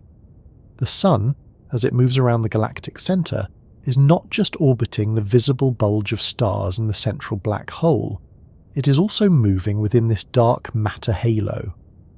The quiet stability of its long, slow path is, in large part, a gift of this unseen mass. Without it, the gravitational balance of the galaxy would be very different. There is something quietly fascinating about this. Most of the matter that influences the motion of everything you see in the sky is, itself, invisible. The stars, which feel so dominant when you look up at night, are like glowing decorations on a much larger, darker structure. The real weight of the galaxy is carried by something that does not announce its presence with light. Scientists did not arrive at this idea easily. Dark matter is not something you can collect in a container or study in a laboratory in the usual way. Its existence is inferred from what it does, not from what it is. Over the decades, astronomers and physicists have gathered multiple lines of evidence that point to the same conclusion. In addition to the motion of stars and galaxies, they have studied the way galaxies move in clusters. These clusters are enormous gatherings of hundreds or even thousands of galaxies bound together by gravity. When researchers measure how fast these galaxies are moving relative to each other, they find that the visible matter again falls far short of what would be needed to keep the cluster from flying apart. Once more, an unseen mass seems to be providing the extra gravitational glue. Another powerful clue comes from a phenomenon called gravitational lensing. According to modern physics, mass bends space, and light follows the curves of that bent space. When a massive object, like a galaxy cluster, lies between you and a more distant source of light, it can distort and magnify the light from behind it, creating arcs, rings, or multiple images. By studying these distortions, astronomers can map out where the mass in a cluster is located. When they do this, they often find that much of the mass is not where the light is. The visible galaxies and hot glowing gas make up only part of the total. The rest appears to be in a more spread out invisible form, consistent with the idea of dark matter. So when we talk about the Milky Way following the invisible pull of dark matter, we are really talking about how it moves within a much larger hidden structure that shapes the entire cosmic web. The galaxy's path is not just determined by its visible neighbours, it is also guided by concentrations of dark matter that stretch across millions of light years, connecting clusters and superclusters of galaxies in long, faint filaments. On these enormous scales, dark matter acts like the scaffolding of the universe. Ordinary matter, the kind that makes stars, planets, and people, tends to gather along this scaffolding, falling into the gravitational wells created by dark matter and lighting up the structure like a network of glowing threads. This is one of the reasons the universe looks the way it does on the larger scales. The pattern of galaxies and clusters we see today is thought to have grown out of tiny variations in the density of dark matter in the early universe. Over billions of years, gravity amplified these small differences, pulling ordinary matter into the same regions and building up the vast structures we now observe. The Milky Way is one small part of this grand pattern. Its dark matter halo is not isolated. It overlaps and interacts with the halos of neighbouring galaxies. Together, these halos form part of a larger distribution of mass that shapes the motion of the entire local group and beyond. This means that when the Milky Way drifts through space, it is not just responding to the gravity of Andromeda or other nearby galaxies. It is also responding to a much broader field of influence created by dark matter on scales far larger than any single galaxy. There is a quiet irony in this. The thing that has the most say in where the galaxy goes is something you cannot see at all. The stars you admire in the night sky are, in a sense, passengers, carried along by a structure that remains hidden from direct view. Scientists are still trying to understand what dark matter actually is. There are many ideas, ranging from new kinds of particles that rarely interact with ordinary matter, to more exotic possibilities involving changes to our understanding of gravity itself. Experiments deep underground, in space, and at powerful particle accelerators are all searching for signs of these elusive components. So far, the results have been subtle and in some cases frustratingly quiet. Dark matter continues to reveal itself mainly through its gravitational effects, leaving its true nature an open question. This uncertainty does not make its role any less important.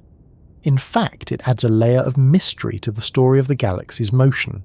The Milky Way is following a path shaped by something that remains largely unknown, something that makes up most of the mass of the universe, yet refuses to show its face.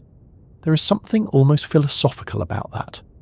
We often think of knowledge as something tied to what we can see, touch, and measure directly. Dark matter reminds us that some of the most influential parts of reality may operate quietly in the background, detectable only through their effects. On a more personal level, you can think about how this mirrors everyday experience. There are many things in life that shape your path without being immediately visible. Past choices, habits, relationships, and circumstances all exert a kind of pull on where you go and how you move through the world. You might not always be aware of them in the moment, but they form a kind of invisible structure that guides your journey. In the same way, the Milky Way's journey through the universe is guided by an unseen framework of dark matter. The galaxy does not choose its path.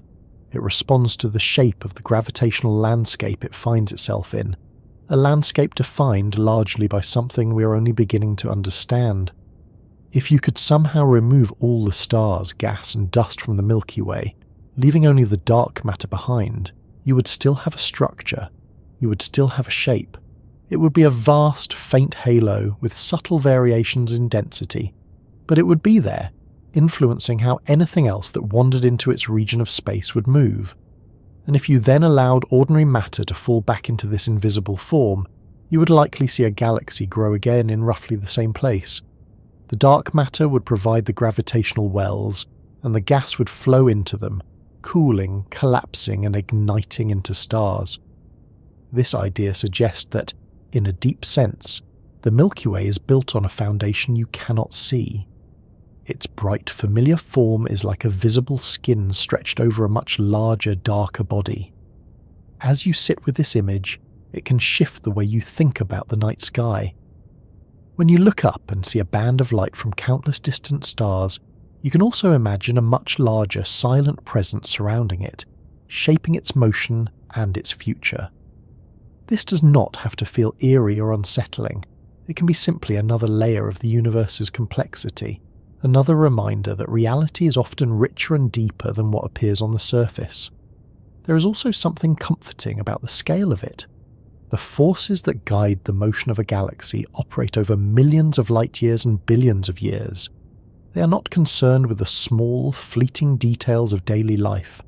They provide a kind of deep, steady background, a slow rhythm that continues regardless of what happens on the surface of a single planet. At the same time, you are part of this story. The atoms in your body were formed in stars that were themselves shaped by the gravitational environment of the galaxy.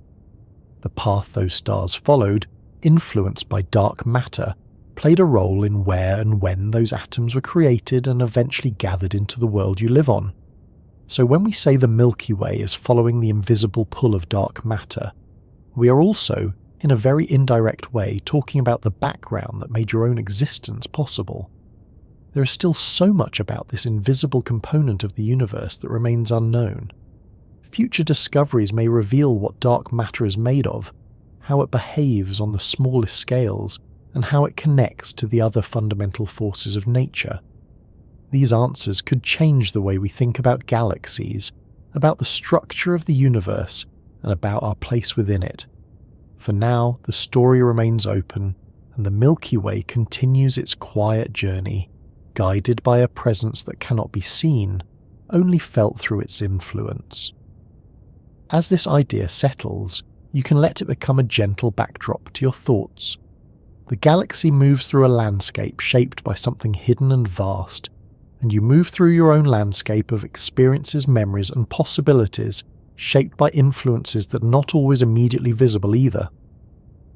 Both journeys are ongoing, both are guided by patterns that stretch beyond a single moment. Beyond the familiar band of light that arches across the night sky, beyond the idea of a single galaxy moving on its own through an empty stage, there is a quieter, broader picture waiting to be noticed. The Milky Way is not travelling alone. It is part of a small, loosely bound family of galaxies, all drifting together through a much larger cosmic environment, like a cluster of leaves carried along by the same slow current in a wide, dark sea. This family is known as the local group, and thinking about it can change the way you imagine the galaxy's journey.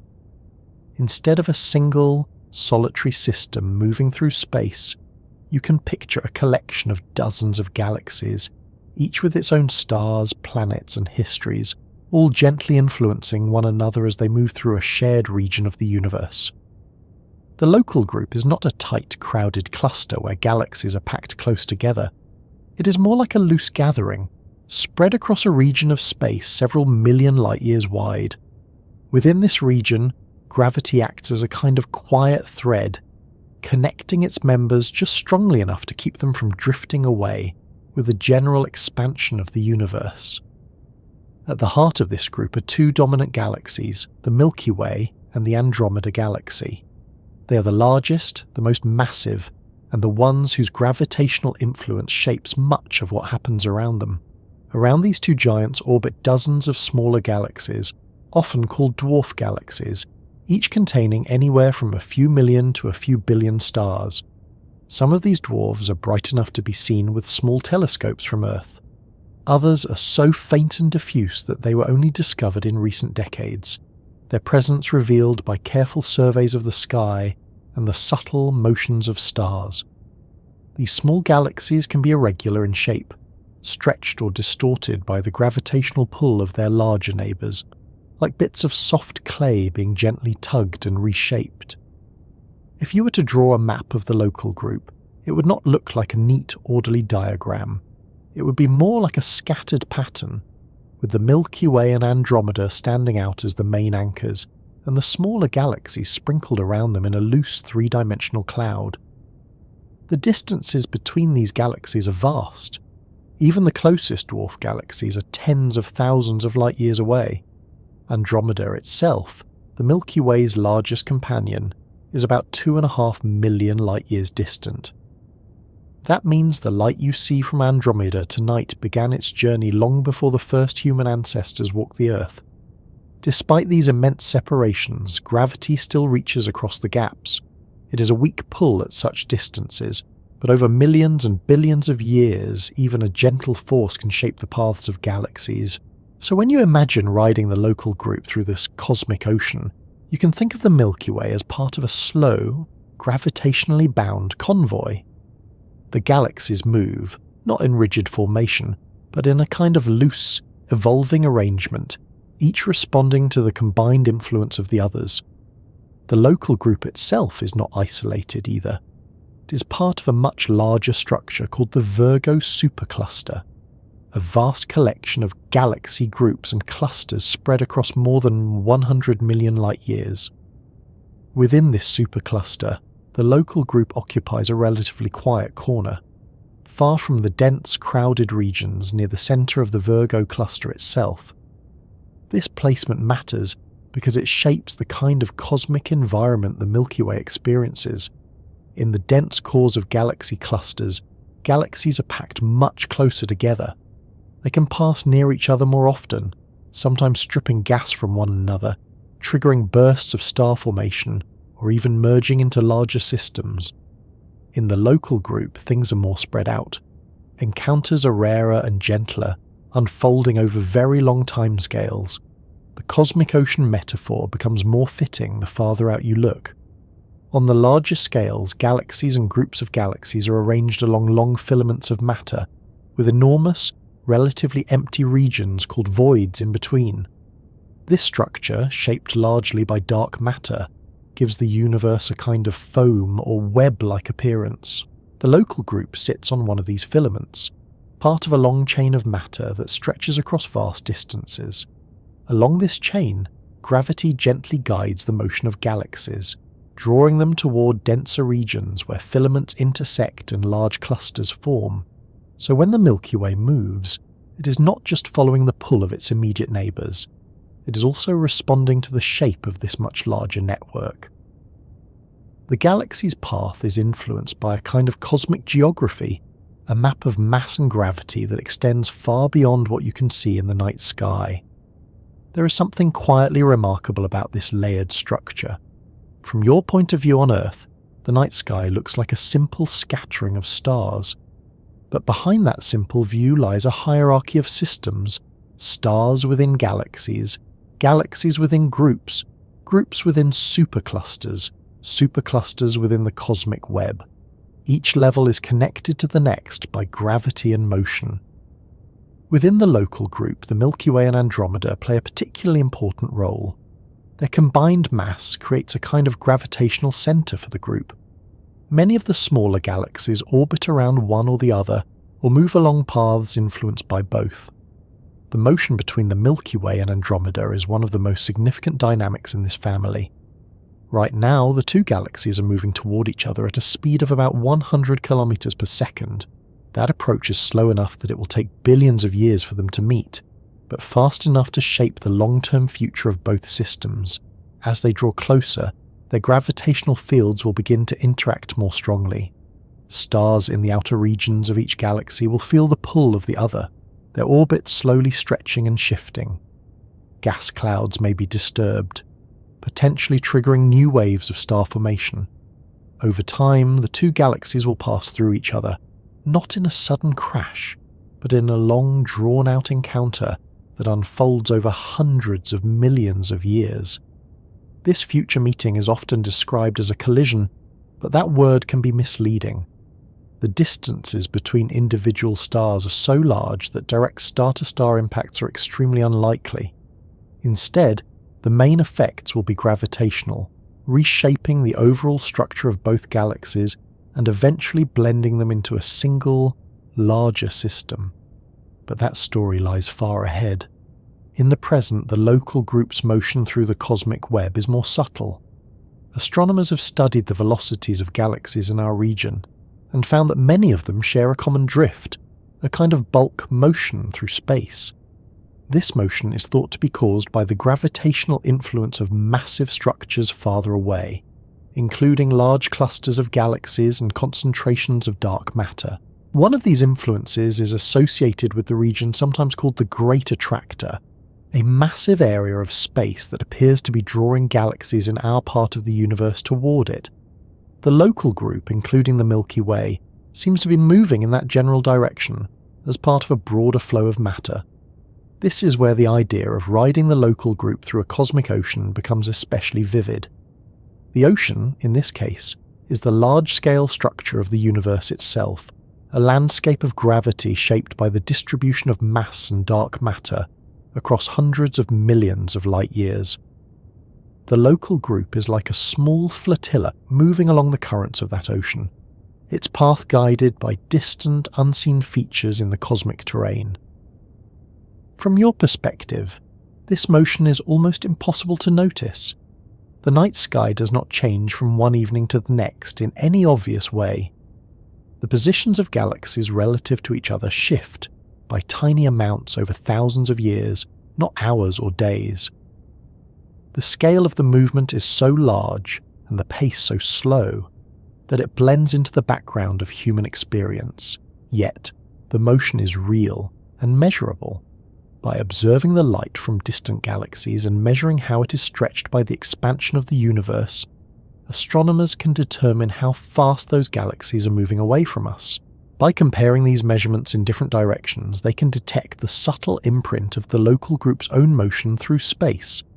This technique reveals that the Milky Way and its neighbours are moving at hundreds of kilometers per second relative to the cosmic background, the faint afterglow of the early universe that fills all of space.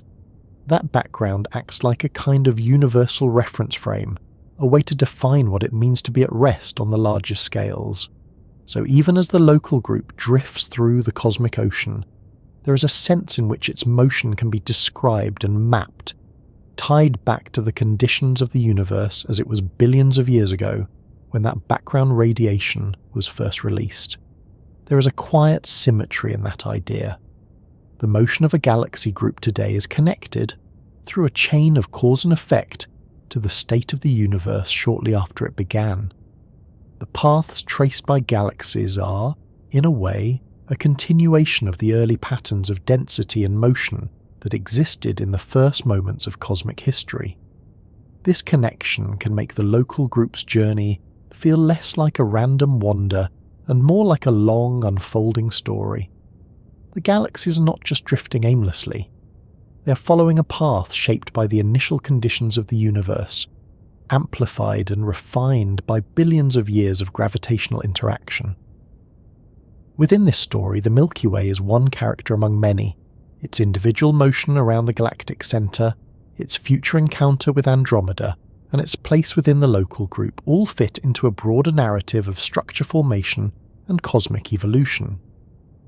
There is also something gently grounding about thinking of the galaxy as part of a group rather than as a solitary object. It highlights the idea that, even on the larger scales, nothing exists in complete isolation. Galaxies influence each other. Groups influence clusters. Clusters trace out the cosmic web. Every level is connected to the next.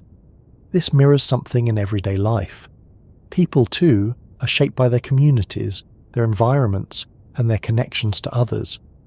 Individual paths are influenced by broader patterns, whether those are cultural, social, or historical. The galaxy's journey through the local group can serve as a quiet, distant reflection of that same idea, written on a much grander scale. Another aspect of riding the local group through the cosmic ocean is the sense of shared fate. The future of the Milky Way is tied in part to the future of its neighbours. The eventual merger with Andromeda will reshape the entire group. Smaller galaxies will be drawn into the process, their stars and gas becoming part of a new, larger system. Over even longer timescales, the local group itself may interact with other groups and clusters, potentially becoming part of an even larger structure. Or as the expansion of the universe continues, it may become increasingly isolated, with more distant galaxies drifting beyond the reach of its gravity and fading from view. This long-term perspective can feel both vast and strangely intimate. The sky you see now is not the sky that will exist billions of years from now. The pattern of galaxies, the distribution of light in the universe, even the very concept of a visible cosmic neighbourhood will change as the universe evolves. But for the moment, the local group remains a small bound family of galaxies moving together through the cosmic web. The Milky Way, carrying its hundreds of billions of stars and countless worlds, is one member of this family, riding along the same gravitational currents as its companions. You're part of that ride too, in a very literal sense. The atoms in your body are moving through space as part of this larger system. The ground beneath you, the air around you, the planet itself, all share in the motion of the Milky Way and the local group. This does not mean you need to feel a sense of motion in your everyday life. The movement is so smooth and so shared that it fades into the background of experience, but it can add a quiet layer of meaning to the idea of being here, now in this moment. You're not just located in a room or a city or a country. You're located in a galaxy, in a group of galaxies, in a universe that is constantly evolving. You might notice how it softens the boundaries between what feels close and what feels distant. The night sky, which can seem like a remote, unreachable place, becomes part of the same system you inhabit. The galaxies you can barely see with the naked eye become distant neighbours, moving along with you in a shared, if very slow, journey. There is no need to imagine this journey as heading toward a final destination. Like the motion of the Milky Way itself, it can be thought of as an ongoing process, a pattern of movement that continues as long as the universe exists. The local group rides the currents of the cosmic ocean, guided by the distribution of mass and the expansion of space, and within that group the Milky Way follows its own quiet, steady path. And within the Milky Way, the Sun and its planets trace their own loops, carrying you along with them. Each level of this motion nests inside the next, like a set of gentle waves, one inside another, stretching out from the smallest scales of daily life to the largest scales of cosmic structure. The Milky Way is not just moving on its own. It is riding along with its companions, part of a small family of galaxies drifting through a vast interconnected universe. Across the wide, dark reaches of space, beyond the familiar shapes of nearby galaxies and the soft glow of distant clusters, there is a sense that motion itself has a direction, even if that direction is not marked by a visible signpost. The Milky Way, the local group, and countless other galaxies in our region of the universe appear to be drifting along a shared path, as if responding to something massive and distant that does not announce itself with light or colour. This subtle, persistent influence is often called the Great Attractor, a name that sounds dramatic, but in practice describes something much quieter and more elusive. To understand what this means, it helps to think about how astronomers notice motion on such enormous scales in the first place. When you watch a car drive down a road, you can see it move against a background of trees, buildings, and signs. In space, there is no obvious fixed background to measure against. Everything you can see is also moving in its own way, so instead scientists look for a different kind of reference, something that fills all of space and carries the imprint of the universe's earliest moments. This reference is the faint background radiation left over from the time when the universe was young and hot, long before galaxies had formed. It now exists as a nearly uniform glow in all directions, invisible to your eyes but detectable by sensitive instruments. Because this radiation comes from everywhere, it provides a kind of cosmic backdrop. If you're moving relative to it, you will see it slightly brighter in the direction you're moving toward, and slightly dimmer in the opposite direction. A subtle effect similar to the way the sound of a passing vehicle changes pitch as it approaches and then moves away. When astronomers measure this effect, they find that the Milky Way, along with the rest of the local group, is moving at hundreds of kilometers per second in a particular direction, relative to this cosmic background. This motion is not random. It lines up with the general flow of galaxies in our part of the universe, suggesting that something large and massive is shaping this movement. This is where the idea of the Great Attractor enters the story. It is not a single, well-defined object you can point to and say, there it is. Instead, it is a region of space where there appears to be an unusually large concentration of mass, enough to influence the motion of many galaxies across tens of millions of light years. The challenge is that this region lies in a direction of the sky that is heavily obscured by the dense plane of the Milky Way itself. Our galaxy is filled with dust and gas that block visible light, creating a kind of cosmic blind spot. When astronomers look in that direction with optical telescopes, they see a thick band of stars and dark clouds, making it difficult to observe what lies beyond. To get around this, they use other forms of light, such as infrared and radio waves, which can pass through dust more easily. By mapping galaxies in these wavelengths and measuring their motions, scientists have been able to piece together a picture of what might be happening behind this veil. What they find is not a single massive object, but a complex region that includes clusters and superclusters of galaxies, along with large amounts of dark matter. One particularly significant structure in this area is known as the Norma cluster, a dense gathering of galaxies that appears to be part of a much larger system. Rather than a lone attractor, the picture that emerges is more like a broad gravitational basin, a region where mass is distributed in such a way that it creates a gentle but far-reaching pull on the surrounding cosmic landscape. The Milky Way and its neighbours are not being yanked toward a point. They're drifting down a kind of shallow extended slope in the fabric of space shaped by the distribution of matter across a vast area. This way of thinking about it can make the idea feel less dramatic and more natural. The universe, on the largest scales, is not a collection of isolated islands of matter. It is a connected network, where the distribution of mass creates patterns of motion that stretch across hundreds of millions of light years. The Great Attractor, in this sense, is part of a larger structure known as the Laniakea supercluster.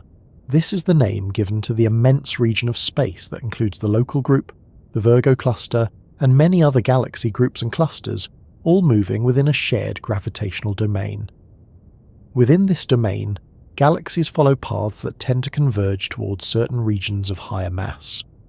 The Local Group, including the Milky Way, is part of one such flow. Over billions of years, this motion has been shaped by the way matter clumped together in the early universe, forming the cosmic web of filaments and nodes we observe today. There is something quietly profound about this idea. The path the Milky Way is following now is not just a response to what exists in the present moment. It is also a continuation of patterns laid down shortly after the universe began. Tiny variations in density in the early cosmos grew under the influence of gravity, eventually becoming the vast structures that now guide the motion of galaxies. So when you think about the Great Attractor, you can think about it as a kind of memory in the universe, a large-scale echo of how matter first began to organize itself. On a more immediate level, this attraction helps explain why galaxies in our region share a common drift.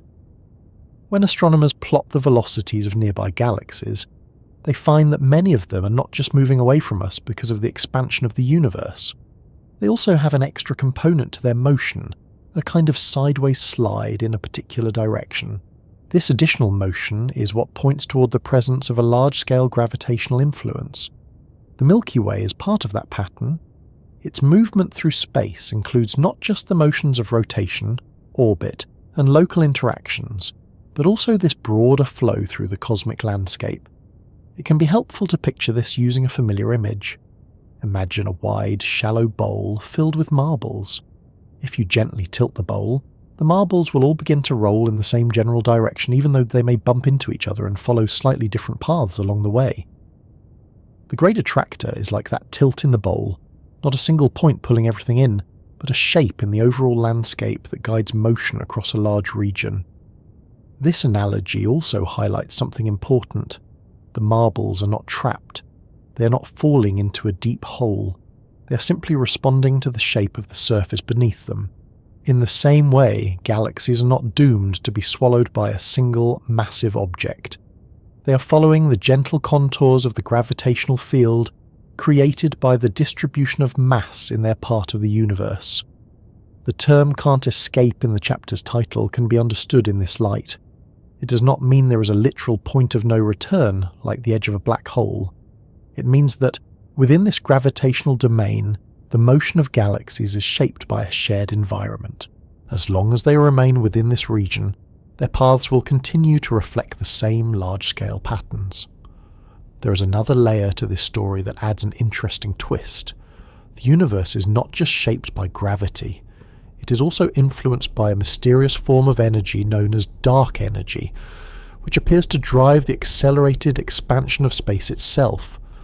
On the largest scales, this expansion can overpower the pull of gravity, causing distant galaxies to move away from each other faster and faster over time.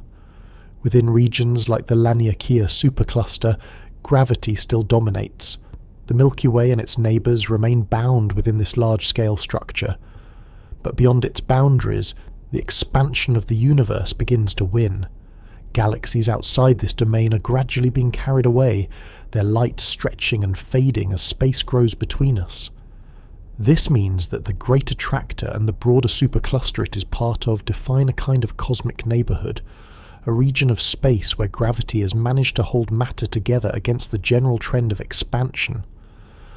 The Milky Way's motion is tied to this neighbourhood, to its mass, its shape, and its long-term evolution. If you think about it, this creates a sense of both connection and separation. On one hand, the Milky Way is deeply connected to a vast network of galaxies and clusters, all part of the same gravitational flow. On the other hand, that network itself is becoming more isolated over time, as the expansion of the universe carries more distant regions beyond the reach of any possible interaction. This long-term isolation is not something you need to worry about, of course. It unfolds over billions of years, but it adds a quiet, contemplative note to the idea of cosmic motion. The structures we are part of now are not permanent. They evolve, merge, and eventually become more separated from the rest of the universe. In this context, the Great Attractor can be seen as a temporary feature in a much longer story. It is a region of influence that exists now because of the current distribution of matter and energy. Over immense spans of time, as galaxies merge and dark energy continues to shape the expansion of space, this landscape will change. The Milky Way's path, therefore, is not a straight line drawn toward an eternal destination. It is a response to a set of conditions that are themselves evolving. There is something quietly grounding about this. It suggests that motion, even on the grandest scales, is part of an ongoing process rather than a march toward a fixed endpoint. The galaxy is not being pulled toward a final resting place. It is participating in a pattern of change that stretches back to the beginning of the universe and forward into an open, uncertain future. On a more personal level, you might notice how this idea resonates with the way life often feels. There are influences in your own journey that you cannot always see clearly. Circumstances, relationships, opportunities, and challenges can shape your path in ways that only become obvious in hindsight. You move through a landscape of forces that are not always visible, responding to them as you go. The Milky Way's motion through the region associated with the Great Attractor is a cosmic version of that experience. The galaxy responds to a gravitational environment that it cannot perceive, guided by a structure that remains largely hidden from view. Yet, just as in everyday life, this does not mean the journey is out of control. The motion follows rules, patterns, and principles that scientists can study and describe, even if the full picture is still incomplete. There is also a sense of scale that can be both humbling and calming. The forces involved in shaping the motion of galaxies operate over distances and times far beyond anything a single human life can encompass. Your daily concerns, your routines, your moments of rest and activity all unfold within a much smaller, more immediate world. And yet, both worlds coexist. You can be aware, in a quiet background way, that you are part of a galaxy moving through a vast, interconnected cosmic landscape, even as you focus on the simple, close details of your own experience. As this idea settles, you might imagine the Milky Way as a glowing island of light drifting along a broad, invisible current, shaped by the distribution of matter across a region of space so large that its edges fade into the background of the universe itself. The Great Attractor in this image is not a looming presence or a looming threat. It is simply part of the shape of that current, a feature of the cosmic terrain that guides the flow. Long before any living eyes could notice, before the Earth had even finished forming its oceans and continents, two vast systems of stars began a quiet approach toward each other across an expanse of space so wide that even light needs millions of years to cross it. One of those systems is the Milky Way, the other is Andromeda. Their meeting is not something that will happen suddenly with a single dramatic moment, but as a slow, unfolding process that stretches across billions of years, a kind of cosmic conversation carried out in the language of gravity and motion. To picture this, it helps to let go of the everyday idea of a collision. On Earth, a collision is fast, loud, and often destructive. Two cars meet at an intersection, two waves crash together on a shoreline, two people bump into each other in a crowded room. The scale is small, the speed is high, and the change is immediate. A galactic encounter is almost the opposite. The distances between individual stars are so enormous that even when two galaxies pass through each other, the chance of any two stars actually colliding is extremely small. Instead of a crash, what happens is a long, drawn-out reshaping guided by gravity that slowly transforms both systems into something new. Right now, Andromeda is the nearest large galaxy to the Milky Way. It is about 2.5 million light-years away, which means the light you see from it tonight left its stars 2.5 million years ago. In human terms, that is an almost unimaginable span of time. Entire species have risen and fallen in that interval. Ice ages have come and gone. The shape of the Earth's surface has changed again and again.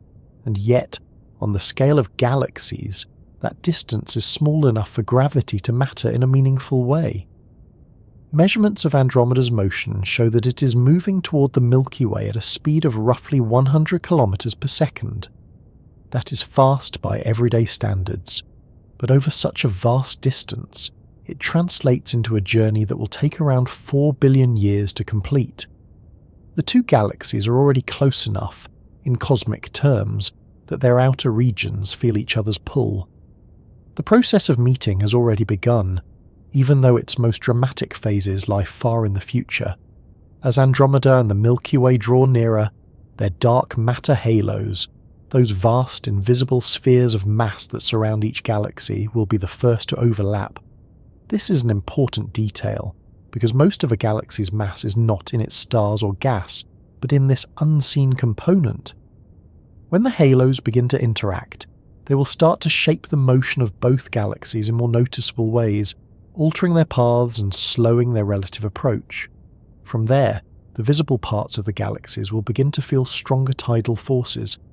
Tidal forces are what you experience on Earth when the moon's gravity stretches the oceans into the shape of tides. On a galactic scale, they stretch and distort entire star systems. As the Milky Way and Andromeda come closer, their spiral arms will begin to warp, pulling long streams of stars and gas out into space like soft ribbons being gently tugged. These streams will arc and curve, tracing the complex paths created by the combined gravitational fields of both galaxies. Some stars will be flung into wide, looping orbits around the merging pair. Others will be drawn closer to the centres. The overall shapes of both galaxies will begin to change, losing their neat spiral outlines and becoming more irregular and elongated. During this time, clouds of gas within both galaxies will be disturbed. When gas clouds are compressed, they can collapse and form new stars. So one of the most visually striking aspects of a galactic encounter is often a burst of star formation. Regions that were once relatively quiet can light up with clusters of young, bright stars shining blue and white against the darker background of older stellar populations. This process does not happen all at once. It unfolds in waves, as different parts of the galaxies interact at different times. Some areas may experience a surge of starbirth, while others remain relatively calm. The overall effect is a kind of slow, pulsing activity that can last for hundreds of millions of years. Through all of this, the central regions of both galaxies, including their supermassive black holes, will also be affected, As gas and stars are stirred up by the encounter, some of that material can be driven inward toward the centres. This can feed the black holes, causing them to grow and at times become more active. They may emit powerful radiation as they consume nearby matter, briefly becoming some of the brightest objects in the universe. Eventually, after one or more close passes, the Milky Way and Andromeda will begin to settle into a single, combined system. Their stars will no longer belong clearly to one galaxy or the other. Instead, they will form a new, larger structure, often referred to in scientific discussions as a merged galaxy, sometimes nicknamed Milkomeda or Andromilky in lighter moments. This new galaxy will likely not be a spiral. Most simulations suggest that the final shape will be more like a large elliptical galaxy, a smooth rounded system with stars moving in many different directions rather than in a single flat disk. The graceful spiral arms that define both the Milky Way and Andromeda today will be lost in the process, replaced by a more uniform, cloud-like distribution of stars. For any planets that still exist at that time, including whatever might remain of the Earth, the experience of this galactic meeting will be both subtle and dramatic in different ways. On the one hand, the night sky will change in ways that are hard to imagine from today's perspective. Andromeda, which is now a faint smudge of light barely visible to the naked eye in dark skies, will grow larger and brighter as it approaches. Over millions of years, it will expand across the sky, becoming a dominant feature, a vast glowing shape stretching from horizon to horizon. The familiar constellations will be slowly distorted as the background of stars shifts. New patterns will emerge, old ones will fade. The Milky Way's own band of light may become more complex and tangled as streams of stars from both galaxies weave together. On the other hand, for any individual living being, the changes will be so slow that they may barely be noticeable from one lifetime to the next. The sky will look a little different than it did for your distant ancestors, and a little different again for your distant descendants, but there will be no single night where everything suddenly looks new. There is also the question of where the sun will be during this encounter. The sun is expected to still be shining when the Milky Way and Andromeda begin their closest interactions, although it will be older and brighter than it is today. Simulations suggest that the sun's orbit will likely be altered by the gravitational reshaping of the galaxy. It could be flung into a more distant, elongated path, perhaps ending up much farther from the centre of the merged galaxy than it is now. This does not necessarily mean disaster for any remaining planets. The distances between stars are so large that even in the chaos of a galactic merger, direct encounters are rare. The main changes will be in the broader environment, the shape of the galaxy, the distribution of stars and gas, and the view of the sky. There is a quiet irony in the timescale of all this. 4 billion years is a long time in human terms, but in cosmic terms, it is just another chapter in the ongoing story of structure formation. Galaxies have been merging and reshaping each other since the universe was young. The Milky Way itself is the product of many past mergers with smaller galaxies, whose stars now form part of its halo and thick disk. The upcoming encounter with Andromeda is simply the next, larger step in that same process. It is the universe continuing to build bigger and more complex structures out of the material it has available. Thinking about this can shift the way you see the galaxy's future. Instead of imagining the Milky Way as a permanent, unchanging home, you can see it as something more like a long-lived but evolving system, one that will eventually become something quite different from what it is today. This perspective can also change how you think about endings and beginnings on a grand scale. The merger of two galaxies is, in one sense, the end of the Milky Way and Andromeda as separate entities, but it is also the beginning of a new galaxy with its own structure, its own dynamics, and its own future. The stars that now belong to one or the other will become part of a shared system. New stars will be born in the wake of the encounter. The combined galaxy will take its place in the cosmic web as a larger, more massive node, influencing the motion of smaller galaxies around it. There is something gently comforting about this idea of continuity. Even as specific forms change, the overall process goes on. Matter moves, gathers, reshapes, and moves again. The universe does not hold on to any single configuration forever, but it also does not erase what has come before. It transforms it. For someone thinking about this from a quiet human moment, perhaps lying down or sitting comfortably, the scale of it all can feel both distant and oddly close. You're part of a galaxy that will one day become something else. The atoms in your body are part of a planet that will one day change beyond recognition.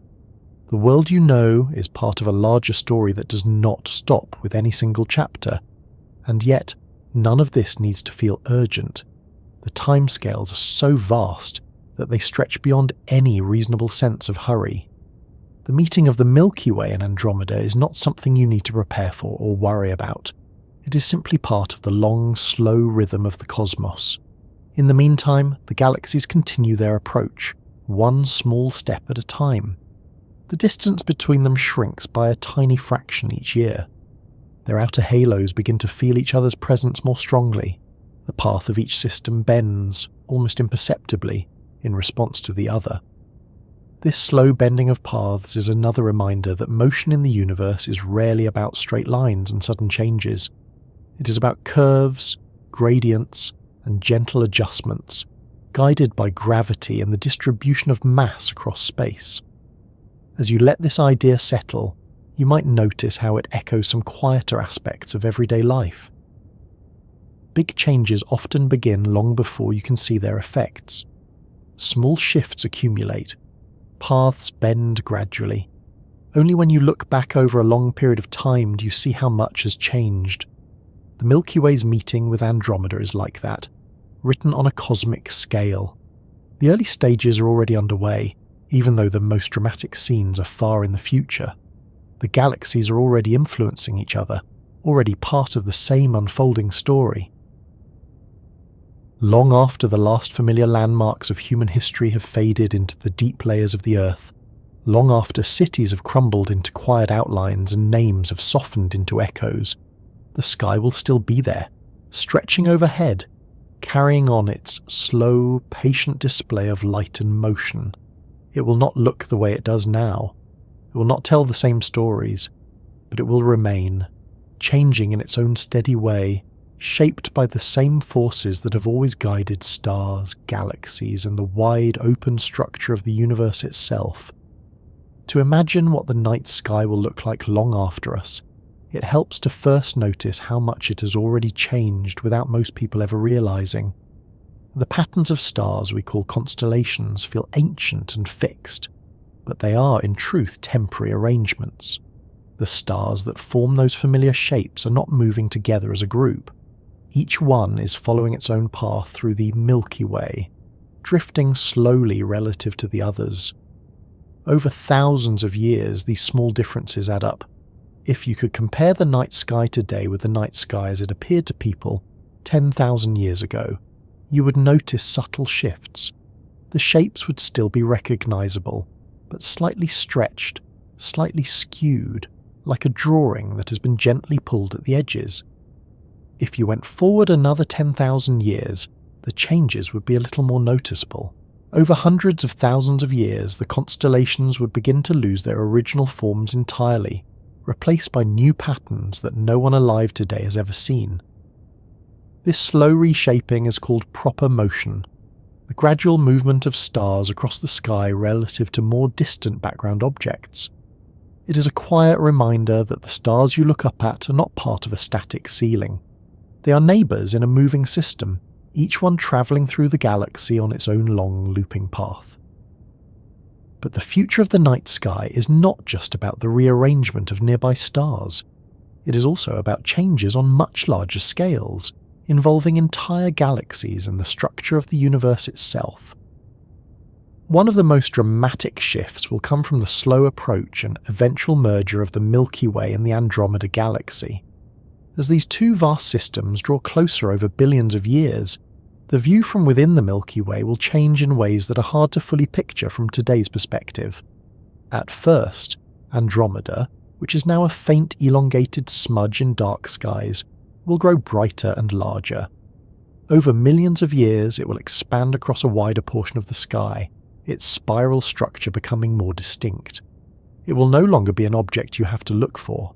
It will be an unmistakable presence, a glowing companion stretching across the night. As the galaxies pass through each other and begin to merge, the sky will fill with streams of stars pulled from both systems. The familiar band of the Milky Way will become more complex, crossed by arcs and ribbons of light from Andromeda's stars. The background will no longer be a single, soft river of starlight, but a layered, tangled display of overlapping structures. For any distant observers, the sky at that time would feel almost crowded, rich with detail and depth. The sense of looking out into a quiet, mostly empty universe would be replaced by the feeling of being inside a much larger, brighter system, filled with stars in many directions. Eventually, after the merger settles, the combined galaxy will take on a more rounded, elliptical shape. The spiral arms that now define both the Milky Way and Andromeda will fade into a smoother, more uniform glow. The night sky from within this new galaxy will likely look less like a band of light across the sky, and more like a broad, diffuse brightness in many directions, with fewer sharp features and more of a gentle, even spread of stars. This will be a different kind of beauty, quieter in some ways, but still filled with depth. The sky will not be empty. It will simply tell a different story, shaped by a different stage in the life of a galaxy. Beyond the changes caused by this local merger, there is another, even more far-reaching transformation unfolding across the universe. Space itself is expanding, and this expansion is not slowing down. It appears to be accelerating, driven by a mysterious component often called dark energy. The effect of this acceleration is subtle on small scales but profound on the largest ones. Over billions of years, distant galaxies will be carried farther and farther away from us, their light stretched to longer and longer wavelengths. Eventually, many of them will become so faint and so redshifted that they will slip beyond the range of any practical observation. In the very distant future, the night sky will look emptier than it does now, at least when it comes to galaxies beyond our own. Today, if you look up in a dark place, you can see a few nearby galaxies with the naked eye, and many more with even a modest telescope. But as the universe continues to expand, those distant systems will gradually fade from view.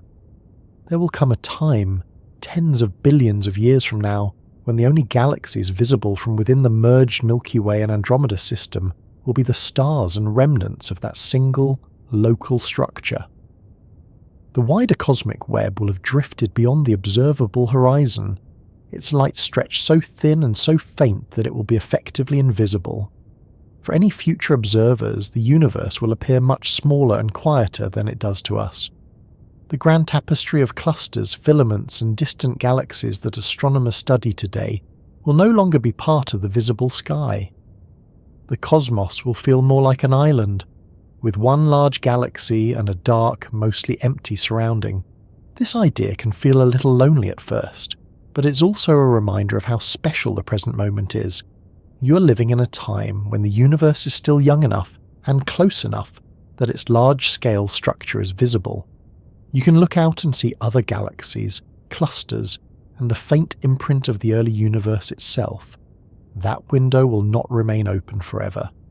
On a smaller, more local scale, the future night sky will also be shaped by the life cycles of stars. The Milky Way and Andromeda, even after merging, will not form new stars forever. Star formation requires gas, and over time, much of the available gas will be used up or blown away by stellar winds and supernovae. As billions of years pass, the rate of new star birth will slow. The sky will gradually become dominated by older, redder stars, which are cooler and longer lived than the bright blue stars that mark regions of active star formation. The overall glow of the galaxy will soften, shifting toward warmer, redder tones. Some of the brightest, most massive stars in the sky today will be long gone. They burn their fuel quickly and end their lives in spectacular explosions, leaving behind neutron stars or black holes. Over time, the sky will accumulate more and more of these dark remnants, objects that no longer shine on their own, but still carry mass and influence the motion of stars around them. The sun itself will not be part of the sky in these distant eras. In about 5 billion years, it will exhaust the hydrogen fuel in its core and begin to change. It will swell into a red giant, potentially engulfing the inner planets of the solar system, including the Earth. Eventually it will shed its outer layers and leave behind a small, dense white dwarf, a hot, fading ember of its former self. For any observers that might exist at that time, the sun will no longer be a bright central presence. It will be a faint point of light, one among countless others, slowly cooling over trillions of years. As time stretches even further into the future, beyond the lifespan of most stars, the night sky will continue to change. The longest-lived stars, small red dwarfs, can burn for trillions of years. They will become the main sources of light in the universe, shining quietly long after larger stars have faded. Eventually, even these stars will begin to die out. The sky will grow darker, populated mostly by white dwarfs, neutron stars and black holes. The universe will enter an era where light becomes a rare and precious thing, a brief flare in a vast dim landscape. This distant future is often called the degenerate era, a time when the familiar processes of star formation and stellar evolution have largely come to an end. The night sky, in this era, will be almost unimaginably different from what you see now. But even in this deep future, motion and change will not completely stop. Black holes will continue to interact, merge, and slowly evaporate over incredibly long timescales through a process known as Hawking radiation. Matter will continue to move, though at a pace and in a form that stretches beyond ordinary human intuition. It is worth pausing to notice how these vast ideas connect back to the simple act of looking up at the sky tonight. When you see a star, you're seeing a moment in a long story, a snapshot in a process that began long before you and will continue long after. The future sky is not something separate from the present sky. It is the same system, evolving. The light you see now is part of a chain of cause and effect that stretches forward into these distant eras. There is also a quieter, more personal way to think about this. The night sky has always been a mirror for human imagination. People have looked up and found stories, patterns, meanings, and questions. They have used the stars to navigate, to mark time, to inspire art and thought. In the far future, if there are still beings who look up and wonder, they will find a different sky, but they may still find the same impulse to connect what they see with what they feel. The patterns will change, the stories will change, but the act of looking and wondering may remain. From your position now, you are part of a very brief moment in this long cosmic timeline. The sky you know is neither the sky of the distant past nor the sky of the distant future. It is a unique arrangement shaped by the current stage of the universe's evolution. That can give a quiet sense of presence to this moment. You're here at a time when spiral galaxies still shine brightly, when the cosmic web is still visible, when stars like the sun are still common, and when the night sky is rich with light and structure. This does not have to feel like pressure to appreciate every detail. It can simply be a gentle awareness that this moment, like every moment, is part of a larger flow. If you imagine someone far in the future looking up at a much darker, emptier sky, they might study their own galaxy and wonder what the universe was like when it was younger, when more light filled the darkness. They might look for clues in the motion of stars, in the faint glow of ancient remnants, in the deep background of space. In that sense, you and those future observers are connected by the same curiosity, even if separated by unimaginable spans of time. There is also a kind of continuity in the material itself. The atoms that make up stars, planets, and people are recycled through generations of stars. They are forged in stellar cores, scattered by explosions, gathered into new systems, and used again. The future night sky will be made, in part, of the same elements that make up the present one, just arranged in different ways. So when you look up now, you're seeing not just a view, but a process. The light reaching your eyes is part of a long, ongoing exchange of energy and matter that links past, present, and future.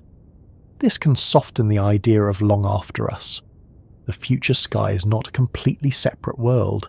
It is the continuation of the same universe you're part of now, shaped by the same basic rules and ingredients.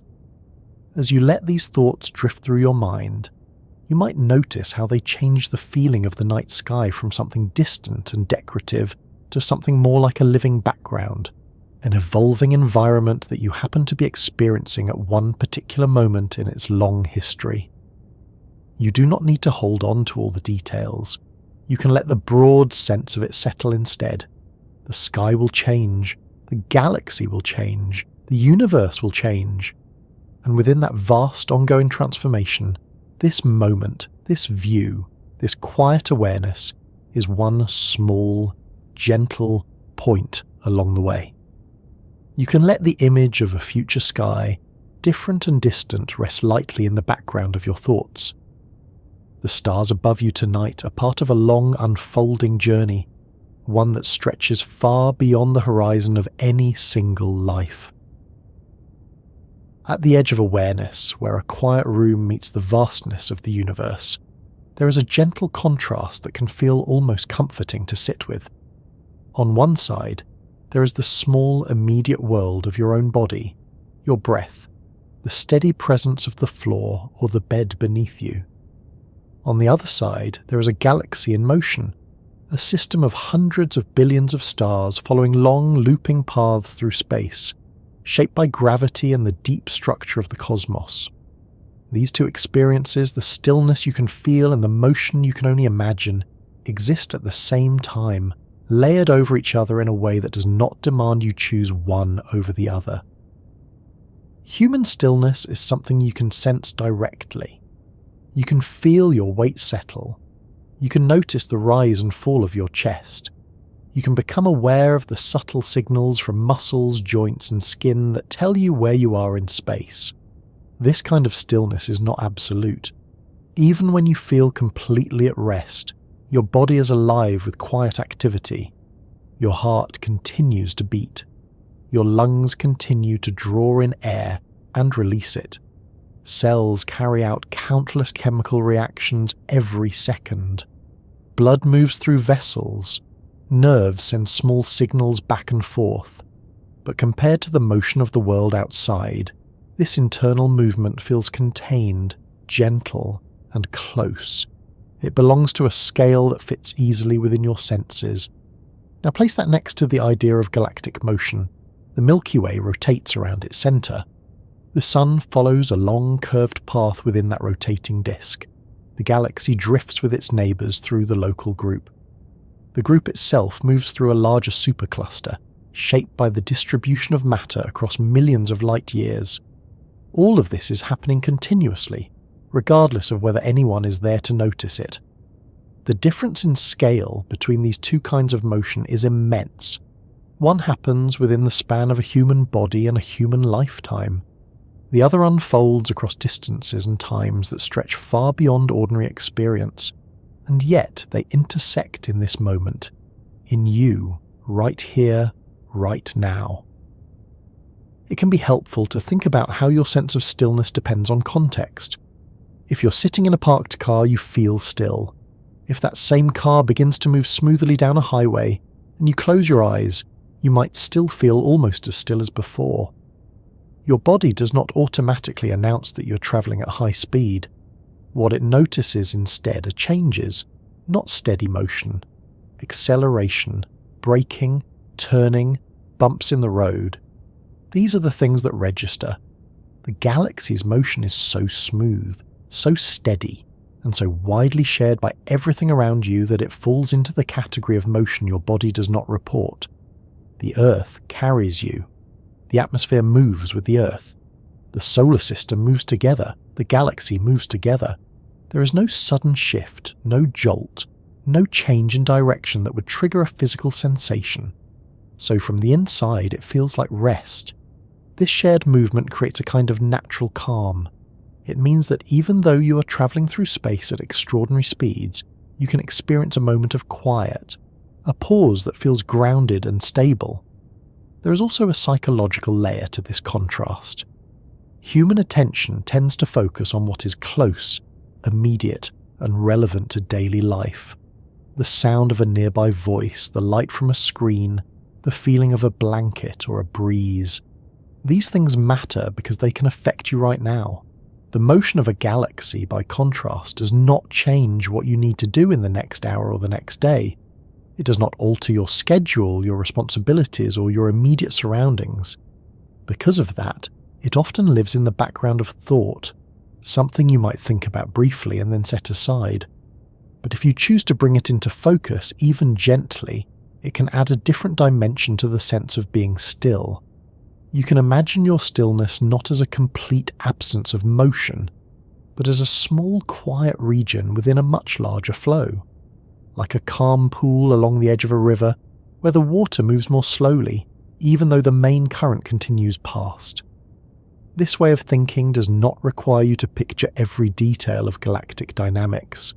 You do not have to hold the exact speeds, distances, or structures in your mind. You can simply hold the general idea that the universe is active and that you are part of that activity, even when you feel at rest. There is something gently reassuring about that. It suggests that stillness does not mean being disconnected from the world. It means being connected in a way that does not require constant effort or awareness. On a human level, stillness is often something people seek deliberately. Moments of rest, meditation, or quiet reflection are seen as valuable because they offer a break from the pace of everyday life. They provide space for thoughts to settle, for emotions to soften, for attention to turn inward. Galactic motion, on the other hand, is not something anyone seeks or avoids. It is simply a condition of existence. The galaxy does not choose to move. It moves because it exists in a universe shaped by gravity and the distribution of mass and energy. Placing these two ideas side by side can create an interesting perspective. Human stillness is a kind of choice, or at least an experience you can cultivate. Galactic motion is a given, a background fact that does not depend on awareness or intention, and yet, the two meet in a subtle way. When you allow yourself to be still, you create a space where larger ideas can drift in without feeling overwhelming. The mind becomes less busy, less crowded with immediate concerns, and more open to thoughts that stretch beyond the usual boundaries of daily life. This can be one of the quiet pleasures of thinking about the universe. You do not have to rush to understand everything. You can let ideas come and go like clouds moving across a wide sky, while you remain grounded in the simple experience of being here. There is also a physical aspect to this connection. The same basic forces that govern galactic motion also govern the motion within your body. Gravity keeps you in contact with the ground. Electromagnetic forces hold atoms together in your cells. The strong and weak nuclear forces operate within the cores of atoms, shaping the matter that makes up everything you touch and see. The difference is not in the kind of forces at work, but in the scale at which they operate.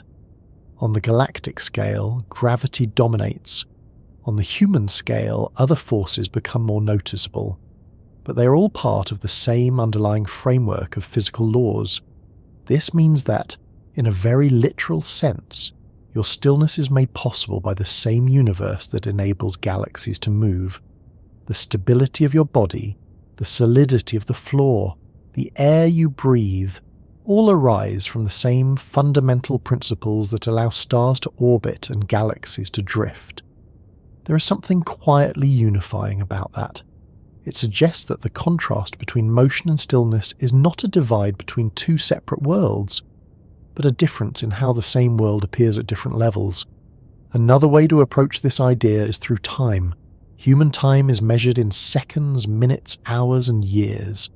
You can feel a minute pass. You can notice the difference between morning and evening.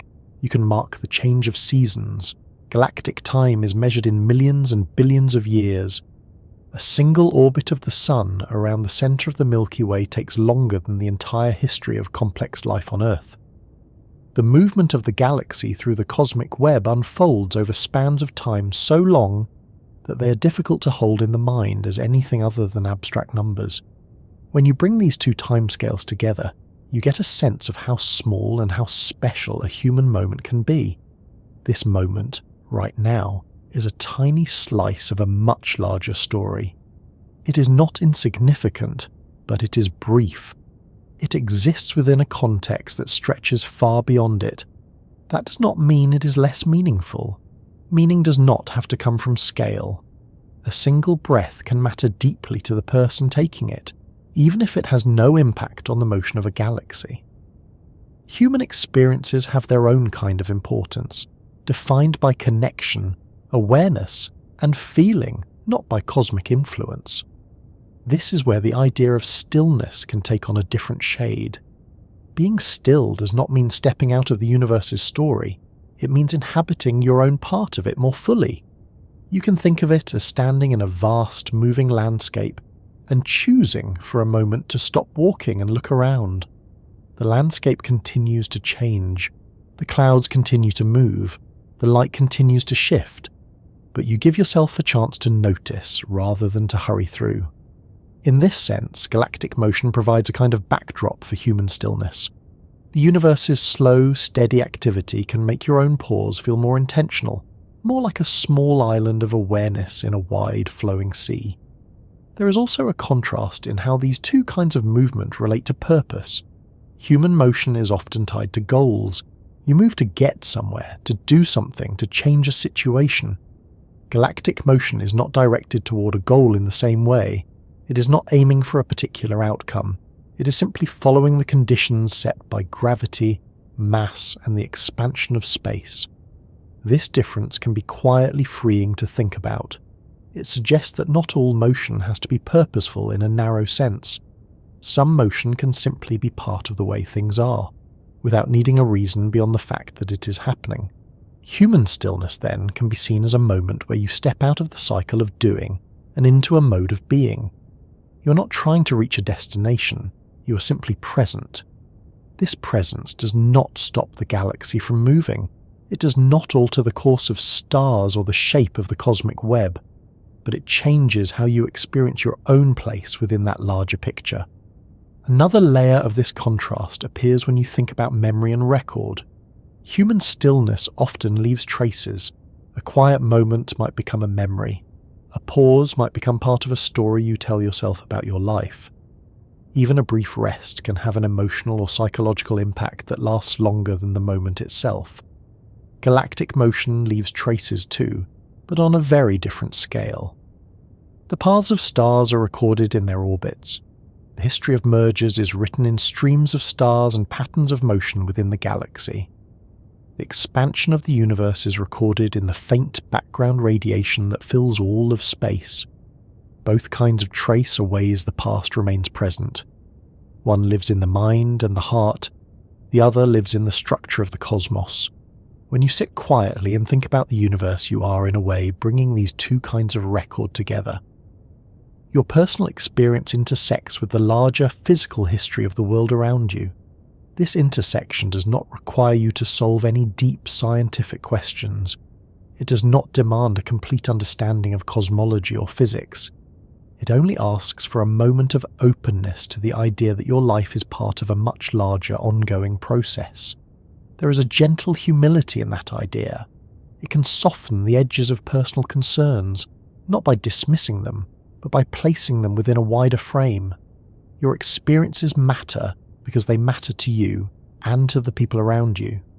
The universe's motion matters because it is the stage on which all experiences take place. Neither cancels out the other. They coexist. You might notice that in everyday language, stillness is often associated with peace, while motion is associated with activity or even chaos. But on a cosmic scale, motion is often peaceful too. The orbits of stars are stable, the rotation of galaxies is smooth, the drift of galaxy groups is gentle. The universe, for all its size and power, does not usually move in sudden violent ways. The most dramatic events like supernova or black hole mergers are intense, but they are also rare and localized compared to the vast, steady background of more gradual change. This can make galactic motion feel less like a source of disturbance and more like a slow, reliable rhythm. Human stillness can be thought of in a similar way. It does not mean the absence of all activity. It means the presence of a steady, gentle rhythm, like breathing or the beating of a heart, that continues without demanding attention. Bringing these ideas together, you can imagine your own quiet rhythms as small echoes of the larger rhythms of the universe. The rise and fall of your breath, the turning of the Earth, the orbit of the Sun, the rotation of the galaxy, the expansion of space. Each one operates on its own scale, but they are all part of a nested set of movements. This nesting can be visualized like a series of circles within circles. Your body within the room within the building on the planet in the solar system in the galaxy in the local group in the cosmic web. Each circle contains the next, and motion at one level is carried along by motion at the next level up. Your stillness, in this image, is not a break in the pattern. It is a small, quiet region within one of the innermost circles. Another way to think about it is through sound. If you have ever been near the ocean, you might have noticed how individual waves make their own sounds, but they are part of a larger, continuous roar. If you focus on one wave, you can hear its unique splash. If you step back, you hear the steady background of the sea. Human experiences are like the individual waves. Galactic motion is like the background of the ocean. Both are part of the same environment. This kind of thinking does not require you to adopt any particular belief or philosophy. It can simply be a way of holding two truths at the same time. You're small in the context of the universe. You're significant in the context of your own life. Neither of these statements needs to outweigh the other. They can coexist, just as stillness and motion coexist. As you sit or lie here, you might notice how your own sense of time changes when you think about these larger scales. A minute can feel long or short depending on what you're doing. A year can feel like it passes quickly or slowly depending on what fills it. Galactic time, by contrast, does not seem to hurry or linger. It unfolds at a pace that is so far removed from daily life that it feels almost neutral, like a steady backdrop against which all other timing is set. This can make your own moment of stillness feel a little more spacious. You're not just resting within the schedule of a day or a week. You're resting within a universe that has been around for billions of years and will continue for billions more. That does not mean you have to think about the distant past or far future. You can let those ideas sit quietly in the background, like a wide horizon you do not need to walk toward. There is also a kind of kindness in the way the universe allows for this contrast. It does not require constant attention or effort. It does not demand that you keep up with its motion. It simply carries you along. This carrying is not something you have to earn or maintain. It happens because you exist. As this thought settles, you might find that your sense of stillness becomes a little deeper, not because everything has stopped, but because you are more aware of how much is moving without needing you to do anything at all. The galaxy continues its rotation. The sun continues its orbit. The local group continues its drift. The cosmic web continues its slow evolution, and within all of that you can remain, for this moment, simply present. Somewhere in the soft space between awareness and rest, there is a subtle shift in how the world feels. When you're fully awake, direction can seem important. You think in terms of where you're going, what comes next, which way to turn, how to get from one place to another. Even in a quiet room, the idea of orientation is present. You know where the door is, you know which way the window faces. You know, without thinking about it too much, what lies to your left and what lies to your right. But as attention begins to soften, as the edges of thought become less sharp, that sense of direction can start to lose some of its weight. The room does not vanish, but it becomes less central.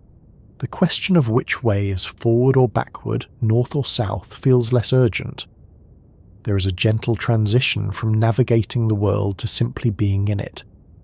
This shift in experience has a quiet connection to the way direction works on a much larger scale, in the context of the galaxy and the universe. On a human level, direction is tied to purpose. You move toward something. You walk to a destination. You reach for an object. You plan for tomorrow. Your sense of direction is often linked to intention and action. On a cosmic level, direction is a very different kind of idea. The Milky Way does not wake up in the morning and decide which way to go. It does not have a map or a plan. It moves because it exists in a universe shaped by gravity, mass, and the expansion of space. Its direction is not chosen. It emerges from the structure of the environment it is part of. This contrast between chosen direction and emergent direction can feel abstract at first, but it becomes easier to grasp when you bring it back to everyday experience. Think about floating in water. If you're in a calm pool and you stop swimming, you may drift slowly, carried by small currents or the movement of the water itself. You're still moving, but you're not directing that movement. The water is. When you're awake and actively engaged with the world, you're more like a swimmer. You choose where to go. You apply effort. You pay attention to obstacles and paths. When you're resting or drifting towards sleep, you're more like someone floating on their back, letting the water carry them. Direction becomes less about choice and more about flow. The universe, in many ways, is always in this second state. Galaxies move. Groups of galaxies drift. The cosmic web evolves. But none of it happens because of intention. It happens because of the way matter and energy shape the fabric of space and time. Gravity pulls, space expands. Structures form and change. Direction arises from these interactions, not from a plan. When astronomers talk about the direction of the Milky Way's motion, they often describe it in terms of reference frames and measurements. Relative to the cosmic background radiation, the galaxy is moving in a particular direction at a particular speed. Relative to Andromeda, it is approaching. Relative to the centre of the local group, it follows a certain path. Each of these statements is true, but each depends on what you choose as your point of reference. This is an important detail. Direction, even in physics, is not absolute. It is always defined relative to something else. North and south on Earth make sense because of the planet's rotation and magnetic field. Left and right make sense because of the way your body is oriented. Forward and backward make sense because of the way you are facing. In the universe at large, there is no single, built-in forward direction. There is no cosmic compass that points toward a universal north. What exists instead is a network of relationships. One galaxy moves relative to another. One group drifts relative to a cluster. Everything is in motion relative to something else. This relativity of direction is something your own experience quietly reflects. When you're deeply engaged in an activity, direction feels meaningful. You know what you're working toward. You know what lies ahead.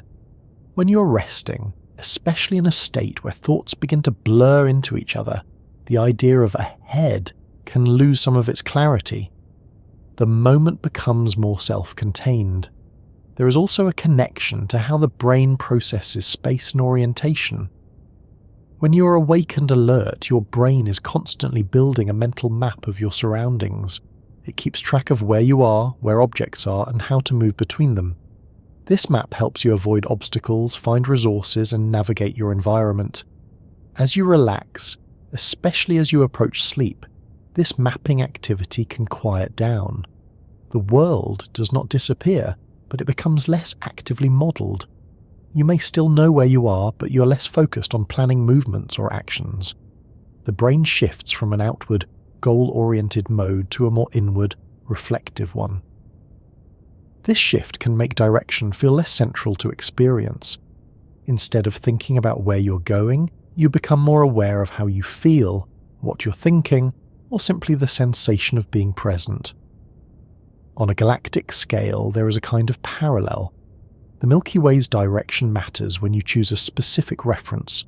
like the cosmic background or a neighbouring galaxy.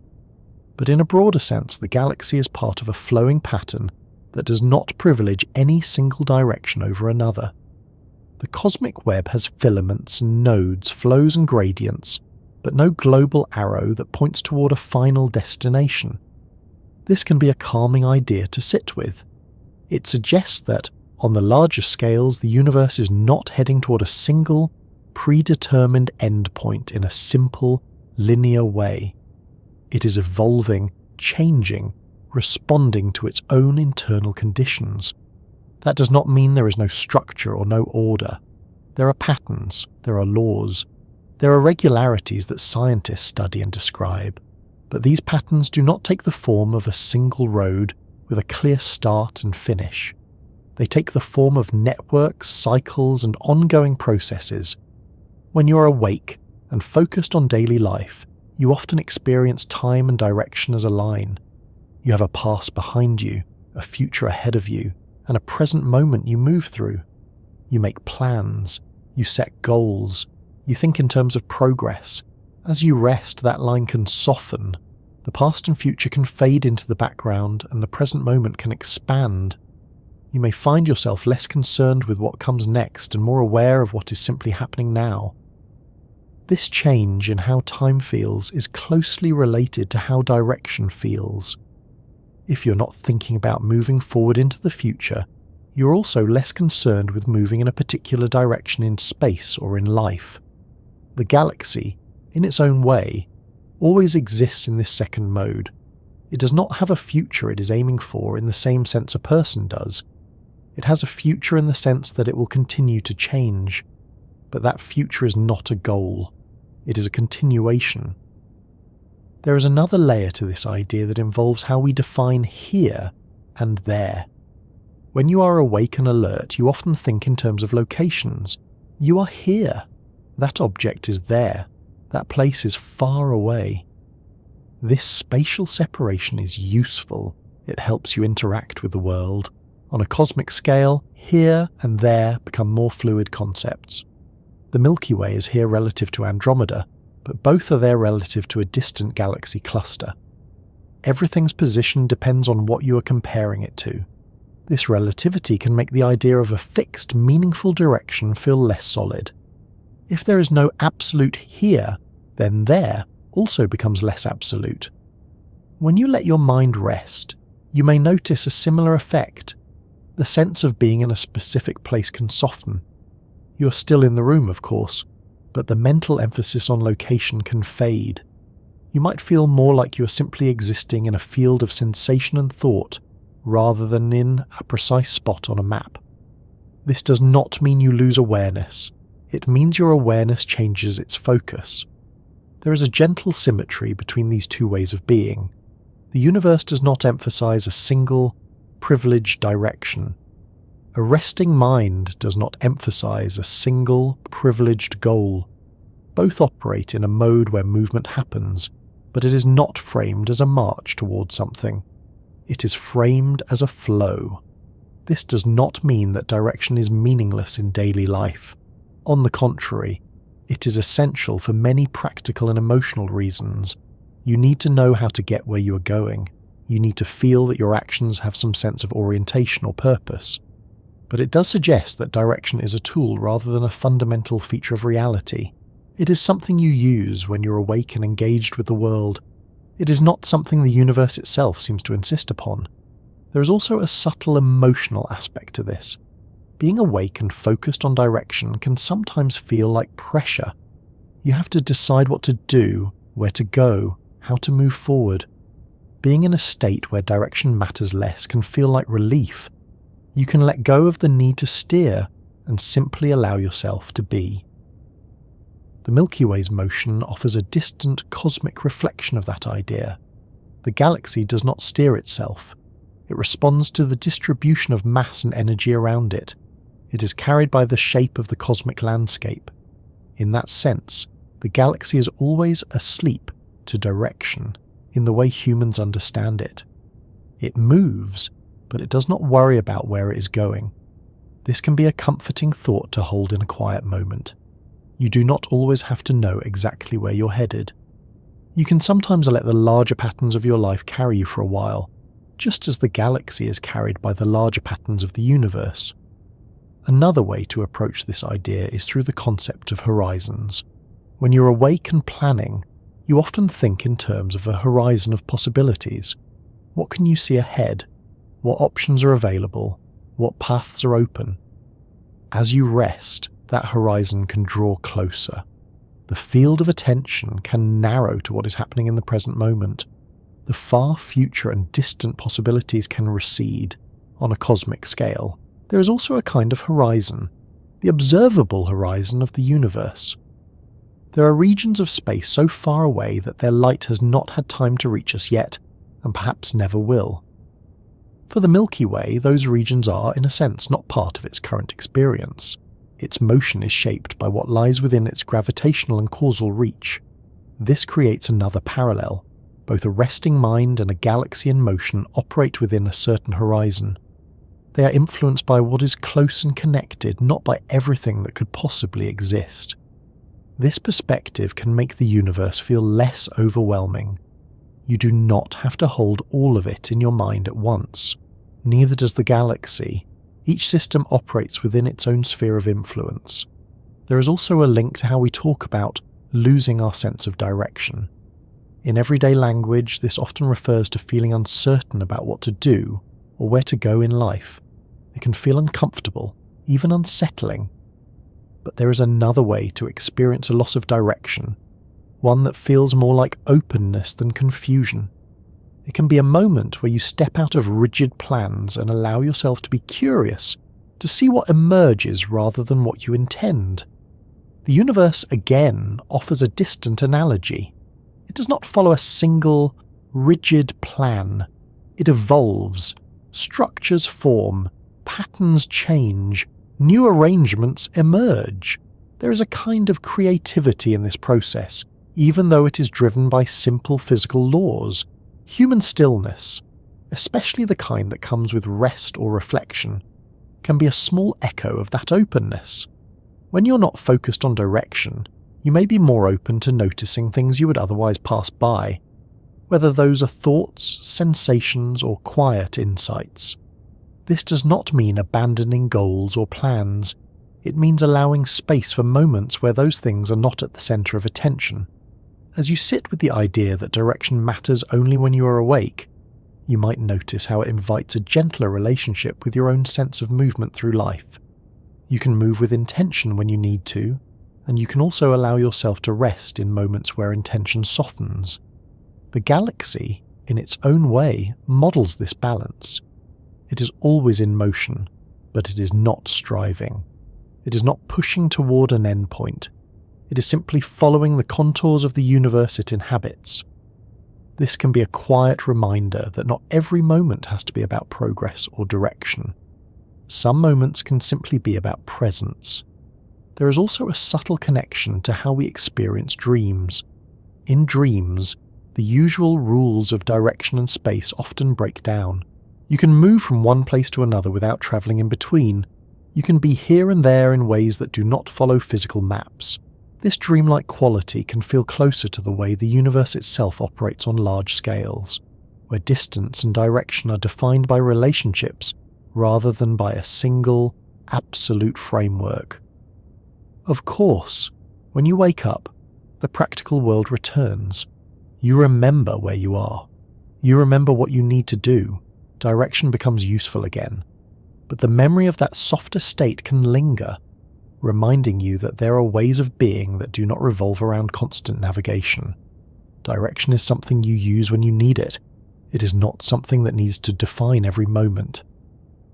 The Milky Way continues its slow, steady motion through a vast, interconnected universe, following patterns shaped by gravity and the distribution of mass. It does not aim. It does not plan. It simply moves. You, on the other hand, can choose when to aim and when to rest. You can decide when direction matters and when it can fade into the background. This flexibility is one of the quiet gifts of being aware. You can participate in the flow of the world with intention, and you can also step back and let the flow carry you for a while. As the galaxy drifts along its path, and as you drift along your own, there is room for both movement and stillness, for direction and for openness. Belonging, when you think about it in everyday terms, often feels like something tied to a place. A home, a room, a familiar street, a landscape you recognise without effort.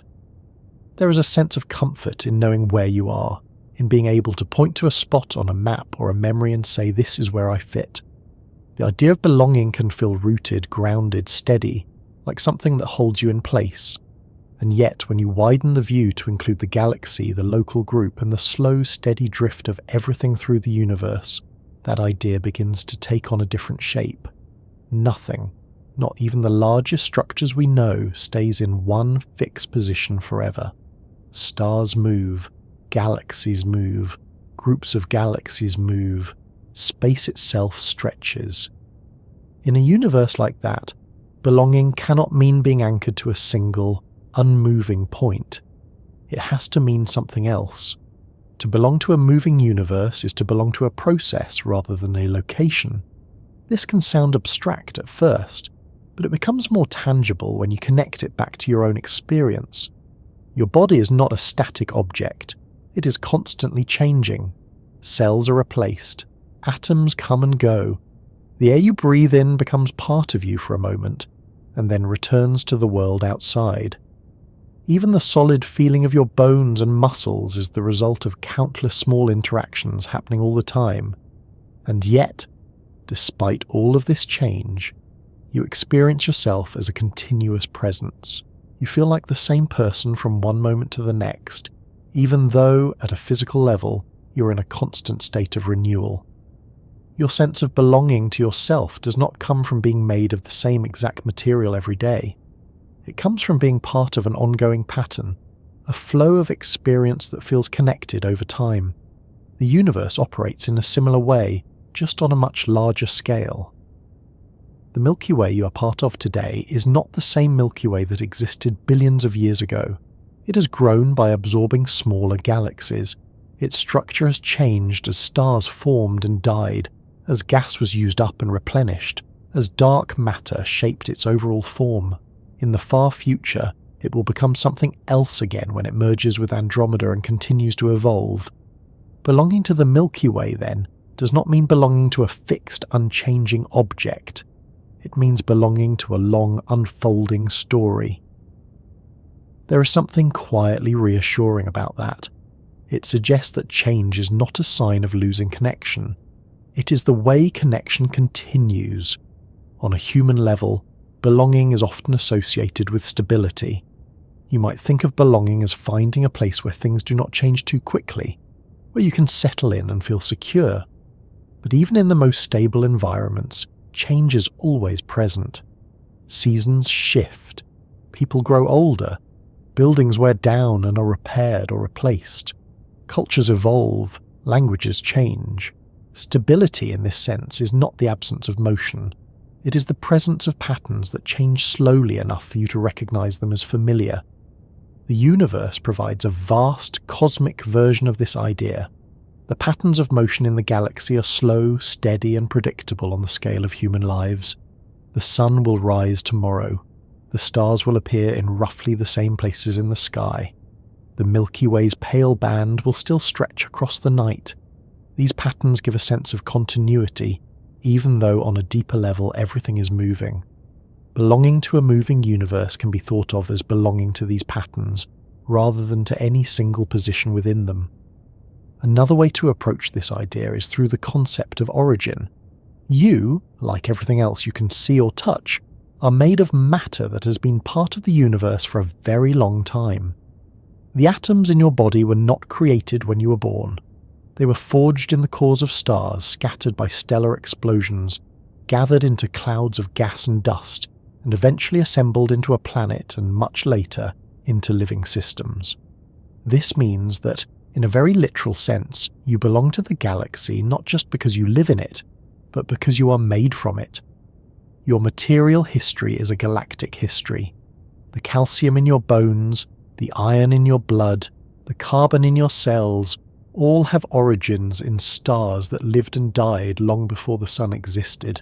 Belonging, from this perspective, is not about where you are. It is about what you are part of. The moving universe is not something external that you happen to be inside. It is something that is inside you as well, in the form of the matter that makes you up and the physical laws that govern how that matter behaves. There is also a temporal aspect to belonging that becomes more apparent when you think on cosmic scales. You belong not just to a place, but to a time. You exist in a particular era of the universe, one where stars still shine brightly, where galaxies are still visible across vast distances, where the cosmic background radiation can still be detected and studied. This era will not last forever. In the far future, the universe will look very different, with fewer visible galaxies, older stars, and a darker overall appearance. If there are observers in that distant time, their sense of belonging to the universe will be shaped by a very different cosmic environment. Your belonging, then, is tied to this specific moment in the universe's long timeline. You are part of a phase in the universe's evolution, just as earlier generations of stars and galaxies were part of earlier phases. This can add a quiet sense of presence to the now. You're here at a time when the universe has reached a certain level of complexity, where heavy elements exist, where planets can form, where life can arise and reflect on its own origins. That is not a trivial detail. It is a specific condition in a much larger process. Belonging to a moving universe can also reshape how you think about distance and connection. On a human scale, distance often feels like separation. Someone far away is not here. A place you have never visited feels different from the one you are in now. On a cosmic scale, distance is more like a measure of relationship than separation. The light from a distant star or galaxy is reaching you now because of a connection that spans space and time. That light began its journey long ago and has been travelling through the universe ever since, only now arriving at your eyes. When you look at a star, you are participating in a relationship that stretches across years, decades, or even millions of years. The star emits light. That light moves through space. You receive it. The distance between you is not just empty space. It is the path that makes this connection possible. This can change the feeling of being small in a vast universe. You're not just a tiny observer looking out at something far away. You're part of a network of interactions that link distant parts of the cosmos to your own experience. Belonging in this sense is not about being central or important in a grand universal way. It is about being connected, even in subtle, indirect ways, to the wider structure of reality. There is also a social dimension to belonging that can find a distant echo in this cosmic picture. People often feel a sense of belonging through relationships, through being part of a family, a community, a culture. These connections are not fixed objects. They are processes. They exist through ongoing interaction, communication, and shared experience. A community that stops changing, stops being a community. It becomes something static, more like a museum piece than a living system. Belonging in a human context depends on movement, growth, and adaptation. The universe, again, offers a distant reflection of this. Galaxies that interact, merge, and exchange material are part of a larger, dynamic system. Their belonging to a group or a supercluster is defined by gravitational relationships that change over time. Nothing is permanently isolated. Even the most remote regions of space are shaped, in some way, by the overall distribution of matter and energy in the universe. This can make the idea of cosmic isolation feel a little different. Even in the far future, when the expansion of the universe has carried most distant galaxies beyond the observable horizon, the remaining structures will still be part of a network, even if that network is smaller than it once was. Belonging, then, is not about how many connections you have. It is about the fact that connection exists at all. There is also an emotional layer to this idea that can be quietly comforting. Feeling like you belong to something larger than yourself can provide a sense of grounding, especially in moments when personal concerns feel overwhelming or disconnected. Belonging to a moving universe does not mean that your individual experiences are less important. It means that they are part of a wider context, one that extends beyond the immediate circumstances of your life. This wider context does not judge or evaluate. It does not require anything from you. It simply exists, carrying on its long, slow process of change. There can be a kind of relief in that. You do not have to hold the universe together. You do not have to make it move. You are part of something that is already in motion, already unfolding. This does not mean you are passive or insignificant. It means that your actions and experiences take place within a larger flow, one that provides a kind of backdrop for whatever you choose to do or feel. Another way to think about belonging in a moving universe is through the idea of perspective. From one point of view, you're a small, brief presence in a vast, ancient cosmos. From another point of view, the universe, as you experience it, exists entirely within your awareness. The stars, the sky, the idea of galaxies and dark matter, all of it appears in your mind as thoughts, images and feelings. Both of these perspectives are true at the same time. You're both part of the universe and a point from which the universe is observed. Belonging in this sense is not one-directional. It is not just you belonging to the universe. It is also the universe in a way belonging to you, because it is present in your experience. This does not mean you own it or control it. It means that the universe, as far as you can know it, exists in the space of your perception. This reciprocal relationship can make the idea of belonging feel more intimate. The galaxy is not just something far away. It is something you can think about, imagine, and feel curious about. It becomes part of your inner world as well as your outer one. There is also a practical side to belonging that can be connected to this cosmic view. Knowing that you are part of a moving, changing system can encourage a certain flexibility. If nothing is completely fixed, then it can be easier to adapt when things shift. This does not mean ignoring the need for stability or security. It means recognizing that stability often comes from the ability to move with change rather than from resisting it. The universe itself demonstrates this principle on the larger scales. Structures form, persist for long periods, and then transform. Stars are born, shine for millions or billions of years, and then change into something else. Galaxies merge and reshape. Even the large-scale structure of the cosmos evolves over time. Continuity in this picture comes from process rather than permanence. You can see a small version of this in your own life. Relationships change, roles change, circumstances change, and yet there can still be a sense of continuity in who you are and how you experience the world. Belonging to a moving universe can be a way of recognizing that this kind of continuity is not something you have to invent. It is a pattern that exists at every level of reality, from the smallest interactions in your body to the largest structures in space. There is also an ethical or reflective dimension to this idea, though it does not have to be framed in moral terms. Recognizing that you are part of a larger interconnected system can influence how you think about your relationship to the world around you. On Earth, this often shows up in ideas about ecology and environment. You're not separate from the planet. You're part of its systems, its cycles of air, water, and life. Your actions have effects that ripple outward. On a cosmic scale, the same basic idea applies, even if the effects are much less immediate. You're part of a chain of cause and effect that stretches back to the formation of the universe and forward into its distant future. This can foster a sense of care, not because the universe needs to be protected in some direct way, but because your immediate environment, your planet, and the people around you are part of a larger shared story. Belonging, then, can be seen as both a cosmic and a very local idea. You belong to the universe, and you belong to your own small corner of it. These two levels do not compete, they complement each other. As you sit with this, you might notice how the idea of a moving universe softens the notion of a fixed identity. Just as the galaxy is not a single unchanging object, you are not a single unchanging thing.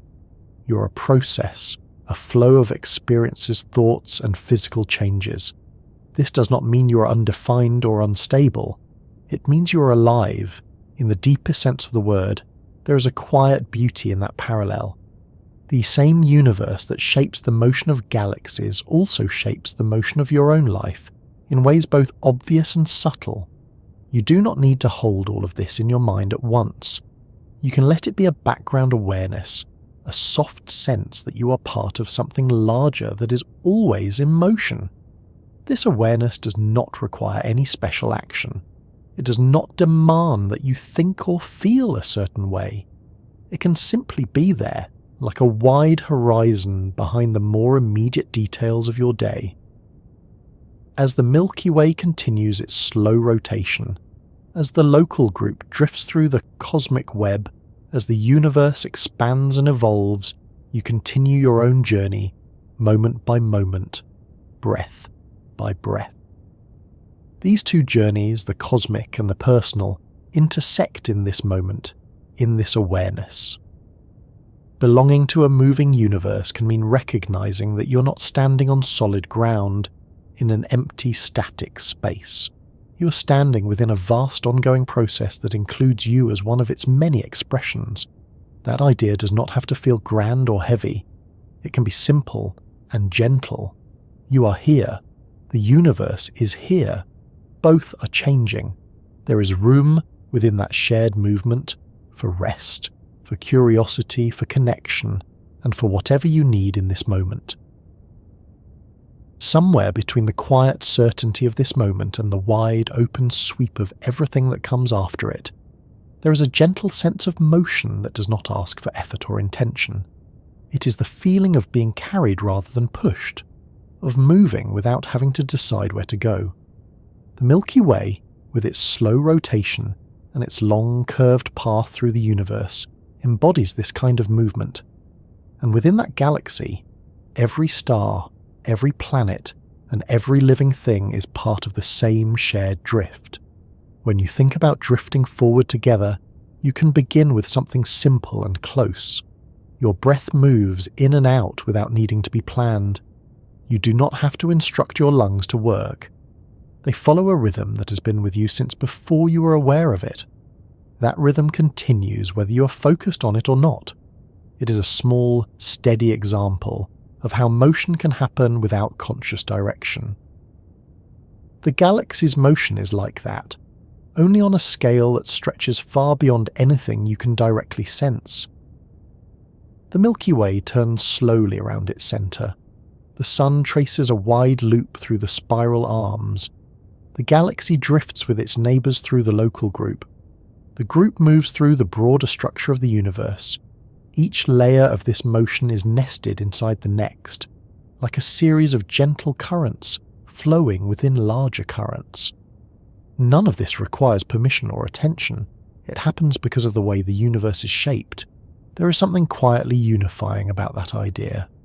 It means that, in a very real sense, everything within the galaxy is travelling together.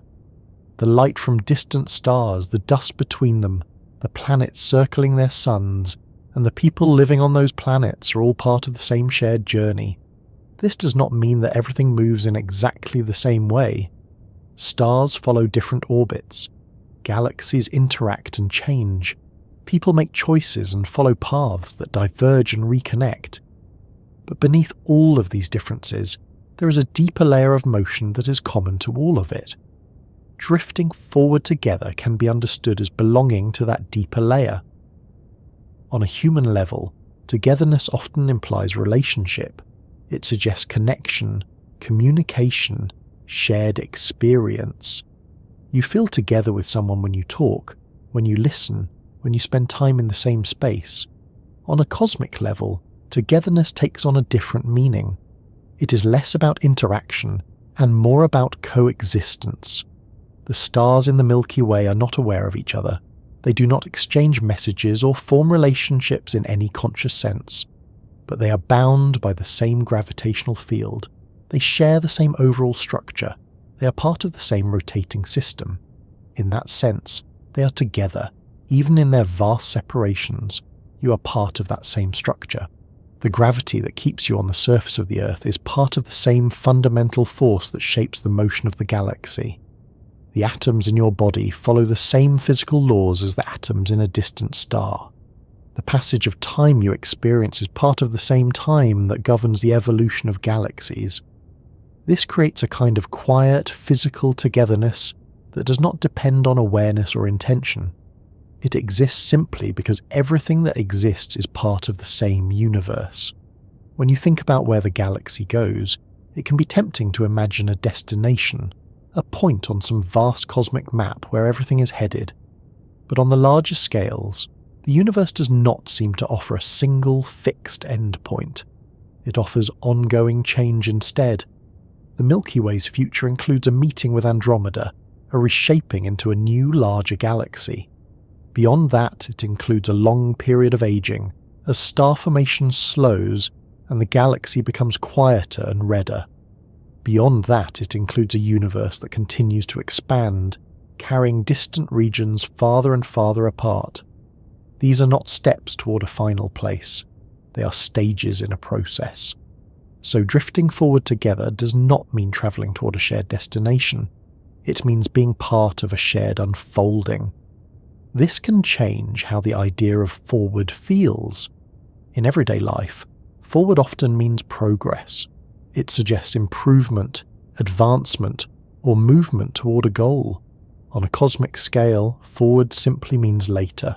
It means the next state of the system, whatever that happens to be. The universe does not measure its own progress in terms of success or failure. It measures change in terms of cause and effect. Conditions lead to outcomes. Outcomes become new conditions.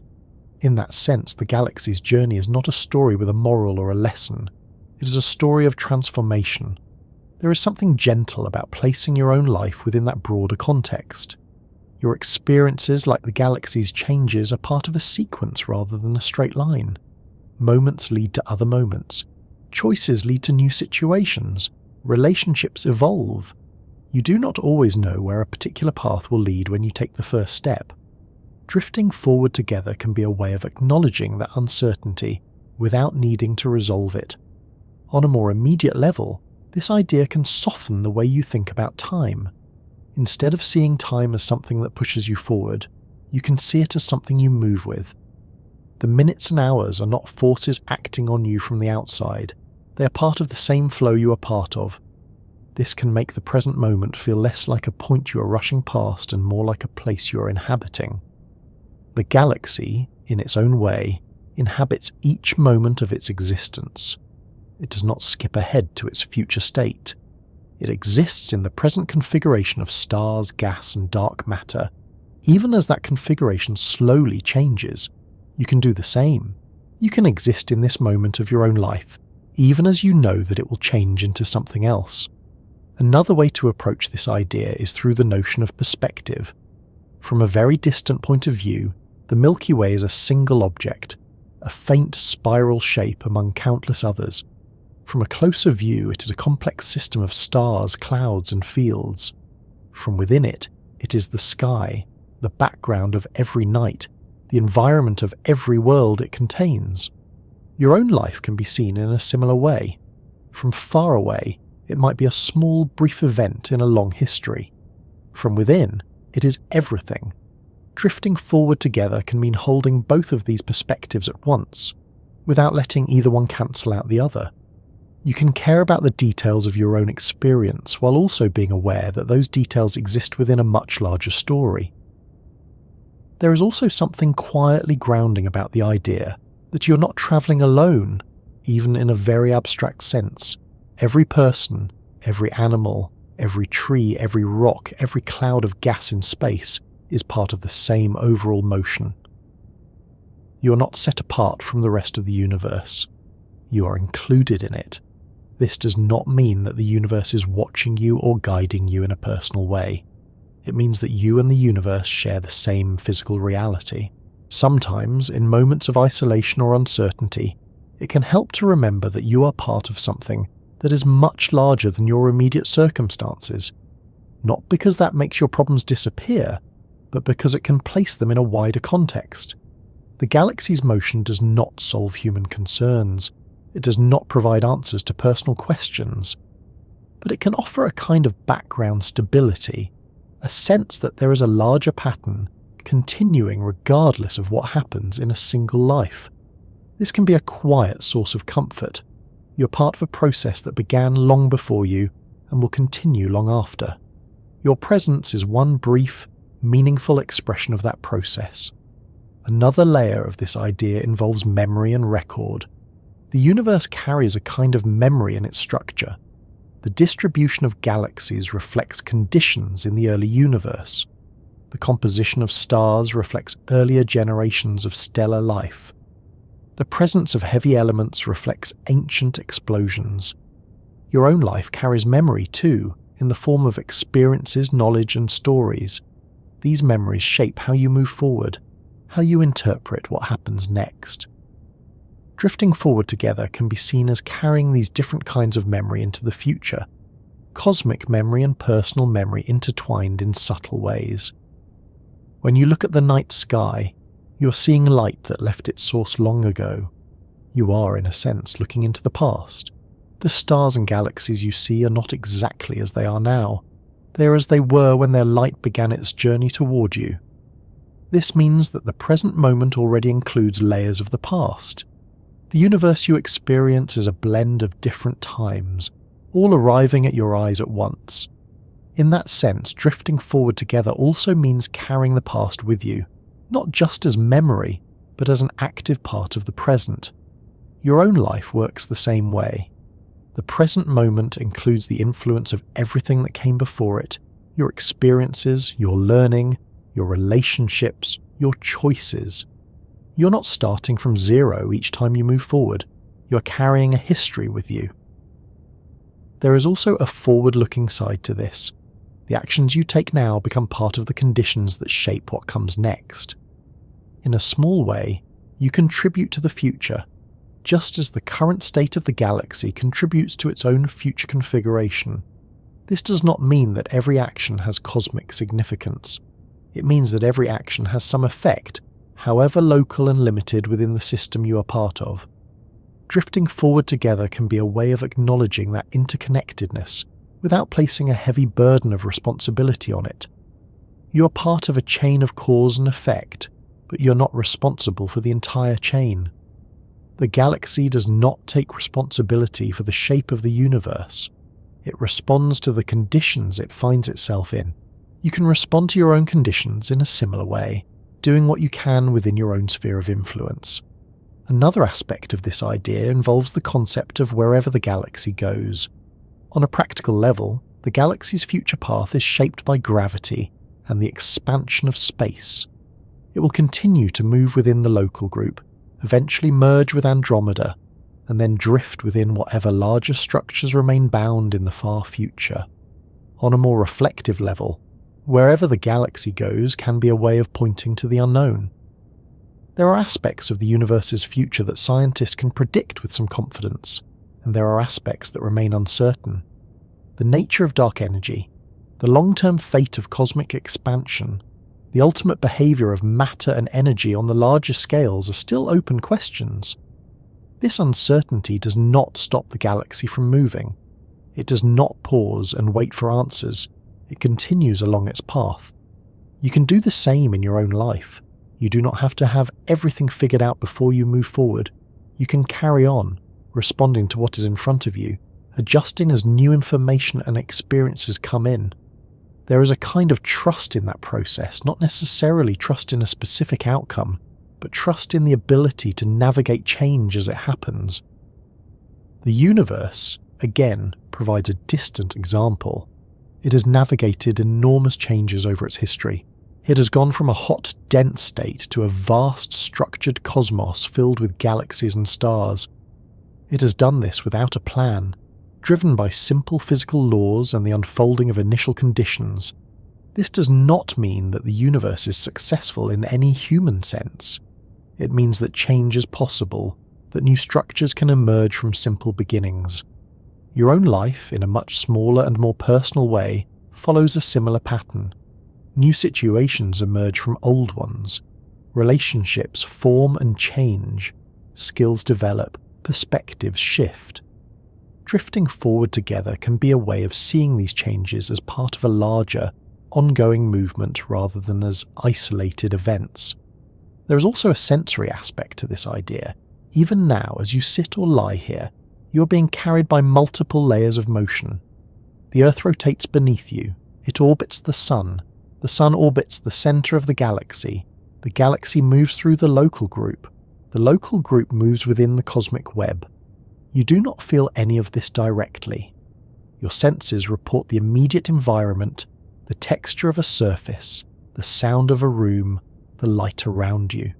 The larger motions are too smooth and too widely shared to register. But you can know about them. You can hold them in your awareness, even faintly. This can create a quiet sense of depth to the moment. The room you are in is not just a room. It is a small part of a planet that is part of a solar system, that is part of a galaxy, that is part of a universe. This layering does not have to feel overwhelming. It can simply be there, like a wide background behind the more immediate details of your experience. Another way to think about drifting forward together is through the idea of companionship. You may not be traveling with the same people your entire life. Relationships change, people come and go, but you're always traveling with something. You travel with the ground beneath your feet, with the air you breathe, with the light that reaches your eyes. You travel with the planet, the solar system, the galaxy. In that sense, you are never completely alone in your movement through time and space. This is not companionship in the emotional sense, but in a physical sense. It is a shared existence. Sometimes, when people talk about feeling out of place, they mean they feel disconnected from their surroundings or from the people around them. Thinking about belonging to a moving universe can offer a different frame. Even if you feel out of place in a particular situation, you're still in place in the broader sense of being part of the universe's ongoing process. This does not solve feelings of isolation, but it can add a different layer to how you understand them. There is also an element of patience in this idea. The galaxy's motion is slow. Its changes unfold over millions and billions of years. Nothing happens quickly on that scale. Human life, by contrast, can feel fast. Days fill up, weeks pass, years seem to move quickly when you look back on them. Placing these two timescales side by side can invite a kind of gentleness toward your own pace. You do not have to move as fast as everything around you might suggest. There is room for slowness. The universe itself is not in a hurry. Drifting forward together can mean allowing yourself to move at a pace that feels sustainable, even in a world that often encourages speed. There is a final layer to this idea that touches on curiosity. The galaxy's journey is not fully known. Scientists continue to study its motion, its structure, and its future. New observations refine old models, new questions emerge. Your own journey is also not fully known. You can make plans and predictions, but there will always be elements of surprise. This shared openness to the future can be seen as a point of connection between human experience and cosmic evolution. Both involve moving into the unknown, guided by what is known so far, but open to what has not yet appeared. You do not need to frame this as an adventure or a challenge. It can simply be a fact.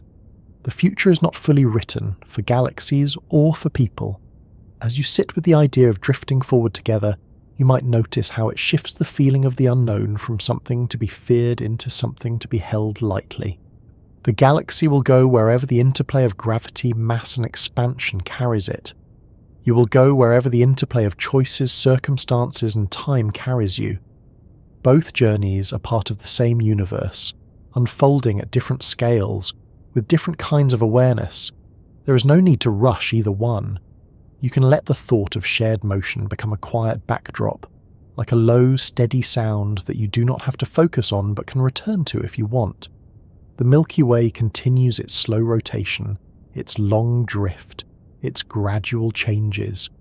You continue your own movement through moments, days, and years. These two paths intersect in this instant, in this awareness. And as both paths carry on, there is room for rest, for curiosity, for connection, and for whatever comes next without needing to define it in advance. The story does not need a final line. It can remain open, like a wide horizon that you are moving toward without needing to see exactly what lies beyond it. For now, you can simply be here, part of a galaxy that is part of a universe, drifting forward together wherever the galaxy goes, and wherever your own path happens to lead, allowing the movement itself to be enough, letting the next moment arrive when it is ready, carried by the same quiet, steady motion that has been there all along.